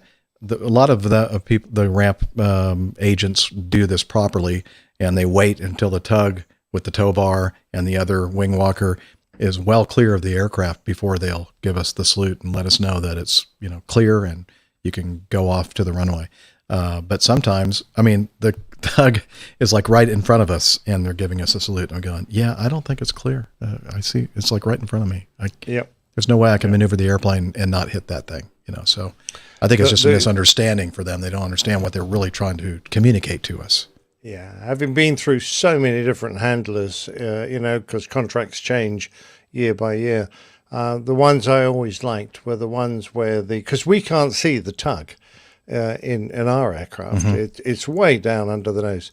So the ones I liked was where the tug driver, when he came clear, would actually move out in front of the aircraft about 40 feet in front of the aircraft, so the captain could easily see him and park across your routing, across the yellow line you're about to drive down, would sit there in your way until everybody else was clear, and then he would finally move out of your way. So if you tried to taxi with someone still under the aircraft, you'd run into him.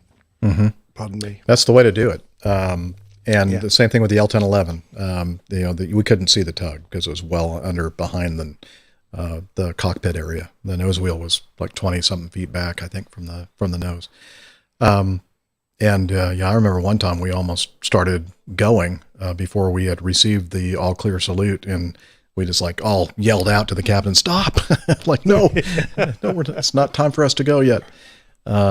And the other thing I want to mention regarding tug operations and ramp agents is that it just drives me nuts when I see it. When I see one of the wing walkers or whatever stand behind the tug, and I'm thinking, we have had so many instances of people getting flattened. Literally flattened by these big giant tugs backing up because the tug driver didn't know they were right behind him. And I always tell my first officer, look at that. I said, there's no way that you'll ever see me standing behind a tug like that. Because that's so easy to be distracted or lose track of where all your ramp people are and run over them. And I don't know, that person has a lot more trust than I have.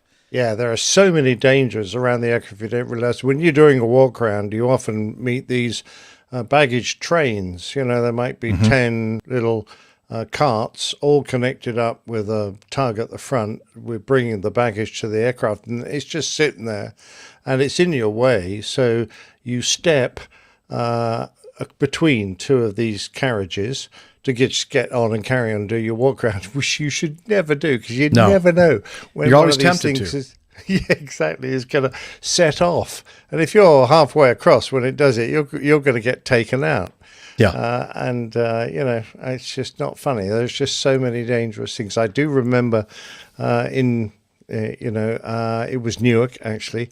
A young lad in one of these tractors came belting up to my aircraft and did a screeching handbrake turn and skidded and ground to a halt beside the aircraft and clambered out to go do something, and I walked up to him, and I have to say I very rarely do this sort of thing, but I tore a strip off him, and I wanted to see his supervisor, and I tore a strip off the supervisor, and I said, this is a $150 million aircraft, and you've arrived in front of it. Do you know how easy it is just to lose control and smack into it, and how much that's going to cost me, the company, your company, the insurers, everything?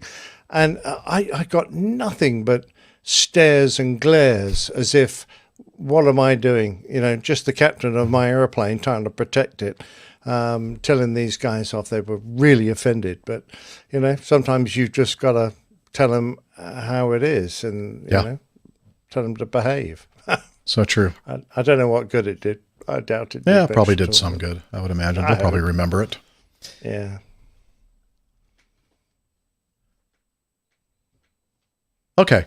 I think I agree with you, Liz. I think we're getting to that point now. We could do a few more, but I think we're getting awfully close to 3 hours. She just wants to preserve a couple. I'm sure she does. She said, I do.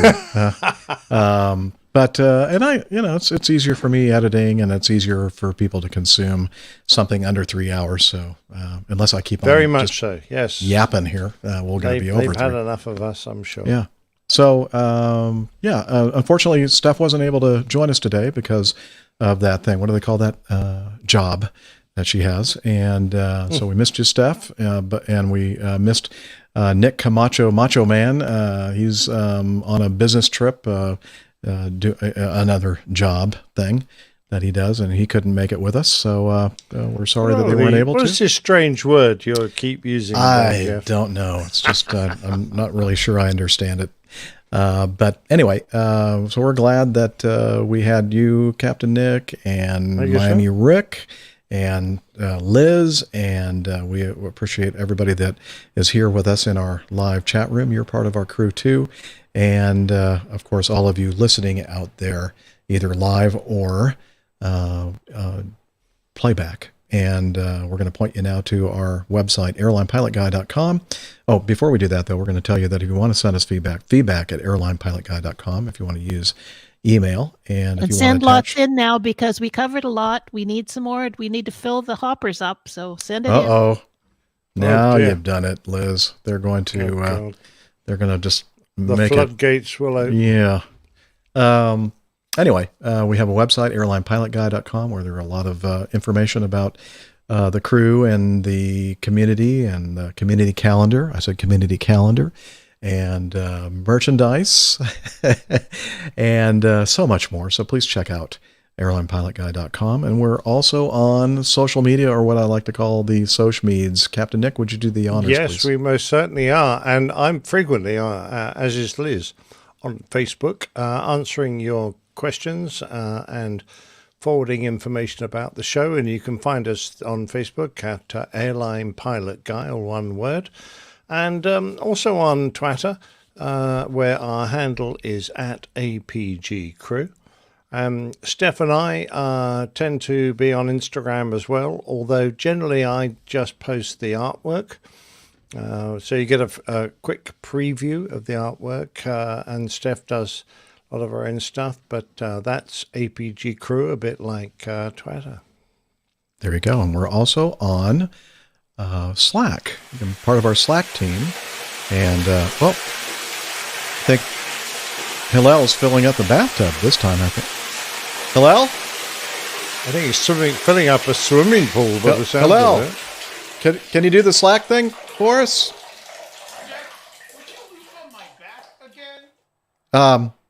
No, not right now. I'm kind of busy, still doing the show. Can you come over here and what? Talcum powder? Can you come over here? Jeff, if I could walk over there, I wouldn't need the talcum powder. Okay.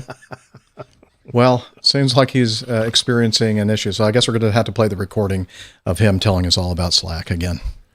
APG listeners, please join us on our Slack team. Slack is a communication, coordination, and sharing platform that works on your mobile, laptop, or browser. On Slack, we share news and ideas, we suggest episode and plain tales topics, we plan events and meetups. To get into the Slack team, please email me at slack@airlinepilotguy.com. That's SLACK, Sierra Lima Alpha Charlie Kilo at airlinepilotguy.com, or send me a tweet with your preferred email address to @Hillel, and I'll send you an invitation. That's Hillel, spelled Hotel India 11 Echo 1, and see you in Slack. Okay, sorry to bother you today, Hillel. Woohoo! Free soap! Okay. Free what? Free soap. Oh my God! I should play that one when I'm in a hotel room, shouldn't I? Yeah. Yeah. Yeah. Anywho, thanks, Hillel, for telling us all about Slack, a place that I don't get to as much as I should. I should be better about that. But anyway, we'd also like to thank our producer, Liz, for all the hard work that she does behind the scenes. My pleasure. Always a pleasure. And while we're doing the show, as I think you all know, that she is constantly giving me direction amongst other things. Whether you want it or not. Yeah, and but no, she's a godsend, and thank you so much, Liz. We really appreciate you. Very welcome. And until next time, and thanks again to those who are in our live audience. You really help us out as well. And until next time, wishing you all clear skies, unlimited visibility, and tailwinds. Take care, God bless, and happy Cinco de Mayo. Bye, everybody. Cheers, everybody. I hate that thing. What thing is that? What thing? Is that I thing don't know. you never touch? That's that thing that you're not supposed to push. Actually, what I was looking for was I'm offended. oh, here we go. That was terrible. Horrendous. I'm offended. I'm appalled. So what are we going to do? Oh, what else? Email it to everybody we know. Good idea. Excellent. Perfect. So All Nick, right. I have another couple of suggestions. Okay. Okay. Let me off this plane. You know, those guys that wanted to get off the plane. Let me off this plane. Yeah. The floaty boat skipper. That was the caravan on floats. The floaty boat skipper. Floaty boat skipper. I don't know. High Hall Boxes has a great show title. Oh, what's it called? Desynchronized, lit, and ready to blow. Desyncode, mayonnaise, fooled by wire bonsai, bombshells, and Boeing boo-boo. 4 wheels on my Caravan 520. All of you. I don't know. It seems a little long. A little long. I have one more. Go on then. The birch bark banana. The birch banana. Birch banana. Yeah. Really stupid name, but might be a great title. Anyway, that's all I got, and a lot of those came from the chat room. So thanks, chat rooms. Awesome. 4 wheels on my Caravan. Desynchronized, lit, and ready to blow. You know, a good show title is about 3 words. You've got like 2 too many. Desynchronized, Synchronized, and ready lit. to blow. Decinco de Mayo's, fooled by wire, bonsai, bombshell. Oh, that's what that says. And Boeing boo-boos, 4 wheels on my Caravan 520. All of you. You know what 520 is? It's 100 better than 420. Well, apparently it's a Chinese internet slang for I love you. Oh. So you can say that really loud, Jeff. 520. 520. Honey. What's fooled by wire got to do with? I don't know. Maybe, I don't know. Maybe the guys flying that set 777. Instead of fly by wire, fooled by wire. Okay. Fools by wire, maybe. Yeah, that's a good one too. Yeah. 4 wheels on my Caravan. Was it really a caravan? Yeah. Okay. Oh, here's a good one. Caravan. Cinco de Caravan. Or S-I-N-K-O. Cinco. I was going to say, you misspelled. Oh, you did that on purpose. No, he didn't. Yeah. See what he did there. Yeah. Cinco de Caravan. That Tim guy is pretty clever. So if I could do a sinking caravan, that would be quite good. Cinco de Caravan. Cinco de Caravan. I like it. They could be drinking margaritas up there in the cockpit. And Coronas. The caravan sinks with only 3 blues. Yes, that's right. Not 4. Yeah, not 4, 3. Or 2. Or Cinco. Not Cinco either. Cinco in Brilliant. the first. Okay, that's enough. Okay, he's good. Okay. I want to spend an hour doing this, not all day again. Okay. You don't have to spend that much time. You don't. I said you don't have surprised. to. I know you do. I'm saying you don't have to. Oh, okay, fair enough. Yeah, yeah. But I like to get it right. Oh, I see. Neil says, "Are you?" Maybe he means fueled by wine. That's Liz. I was going to say, is that an? Yeah, well, pretty good for out of a box. It's pretty good stuff, actually. Yeah, that glass. You've only drunk an inch since we started the show. Yeah. I refilled it. You should see her off camera. She takes the boxes. Yeah, exactly. I lie on the floor underneath. You're out there, you're squeezing out the silver remains. I've actually got the dog trained to press the button on the thing. Yeah, exactly. I love it. Well, that's all good stuff. This is how she does it. Exactly. Yum, yum. Mm-hmm. Uh-oh. Did it go down? Does red wine stain? Yeah. Not on a blue shirt. You're fine. Oh, okay, everybody. We're going to end the broadcast. Okay. Thanks for being with us. Bye. Thank you, everybody. See you next week.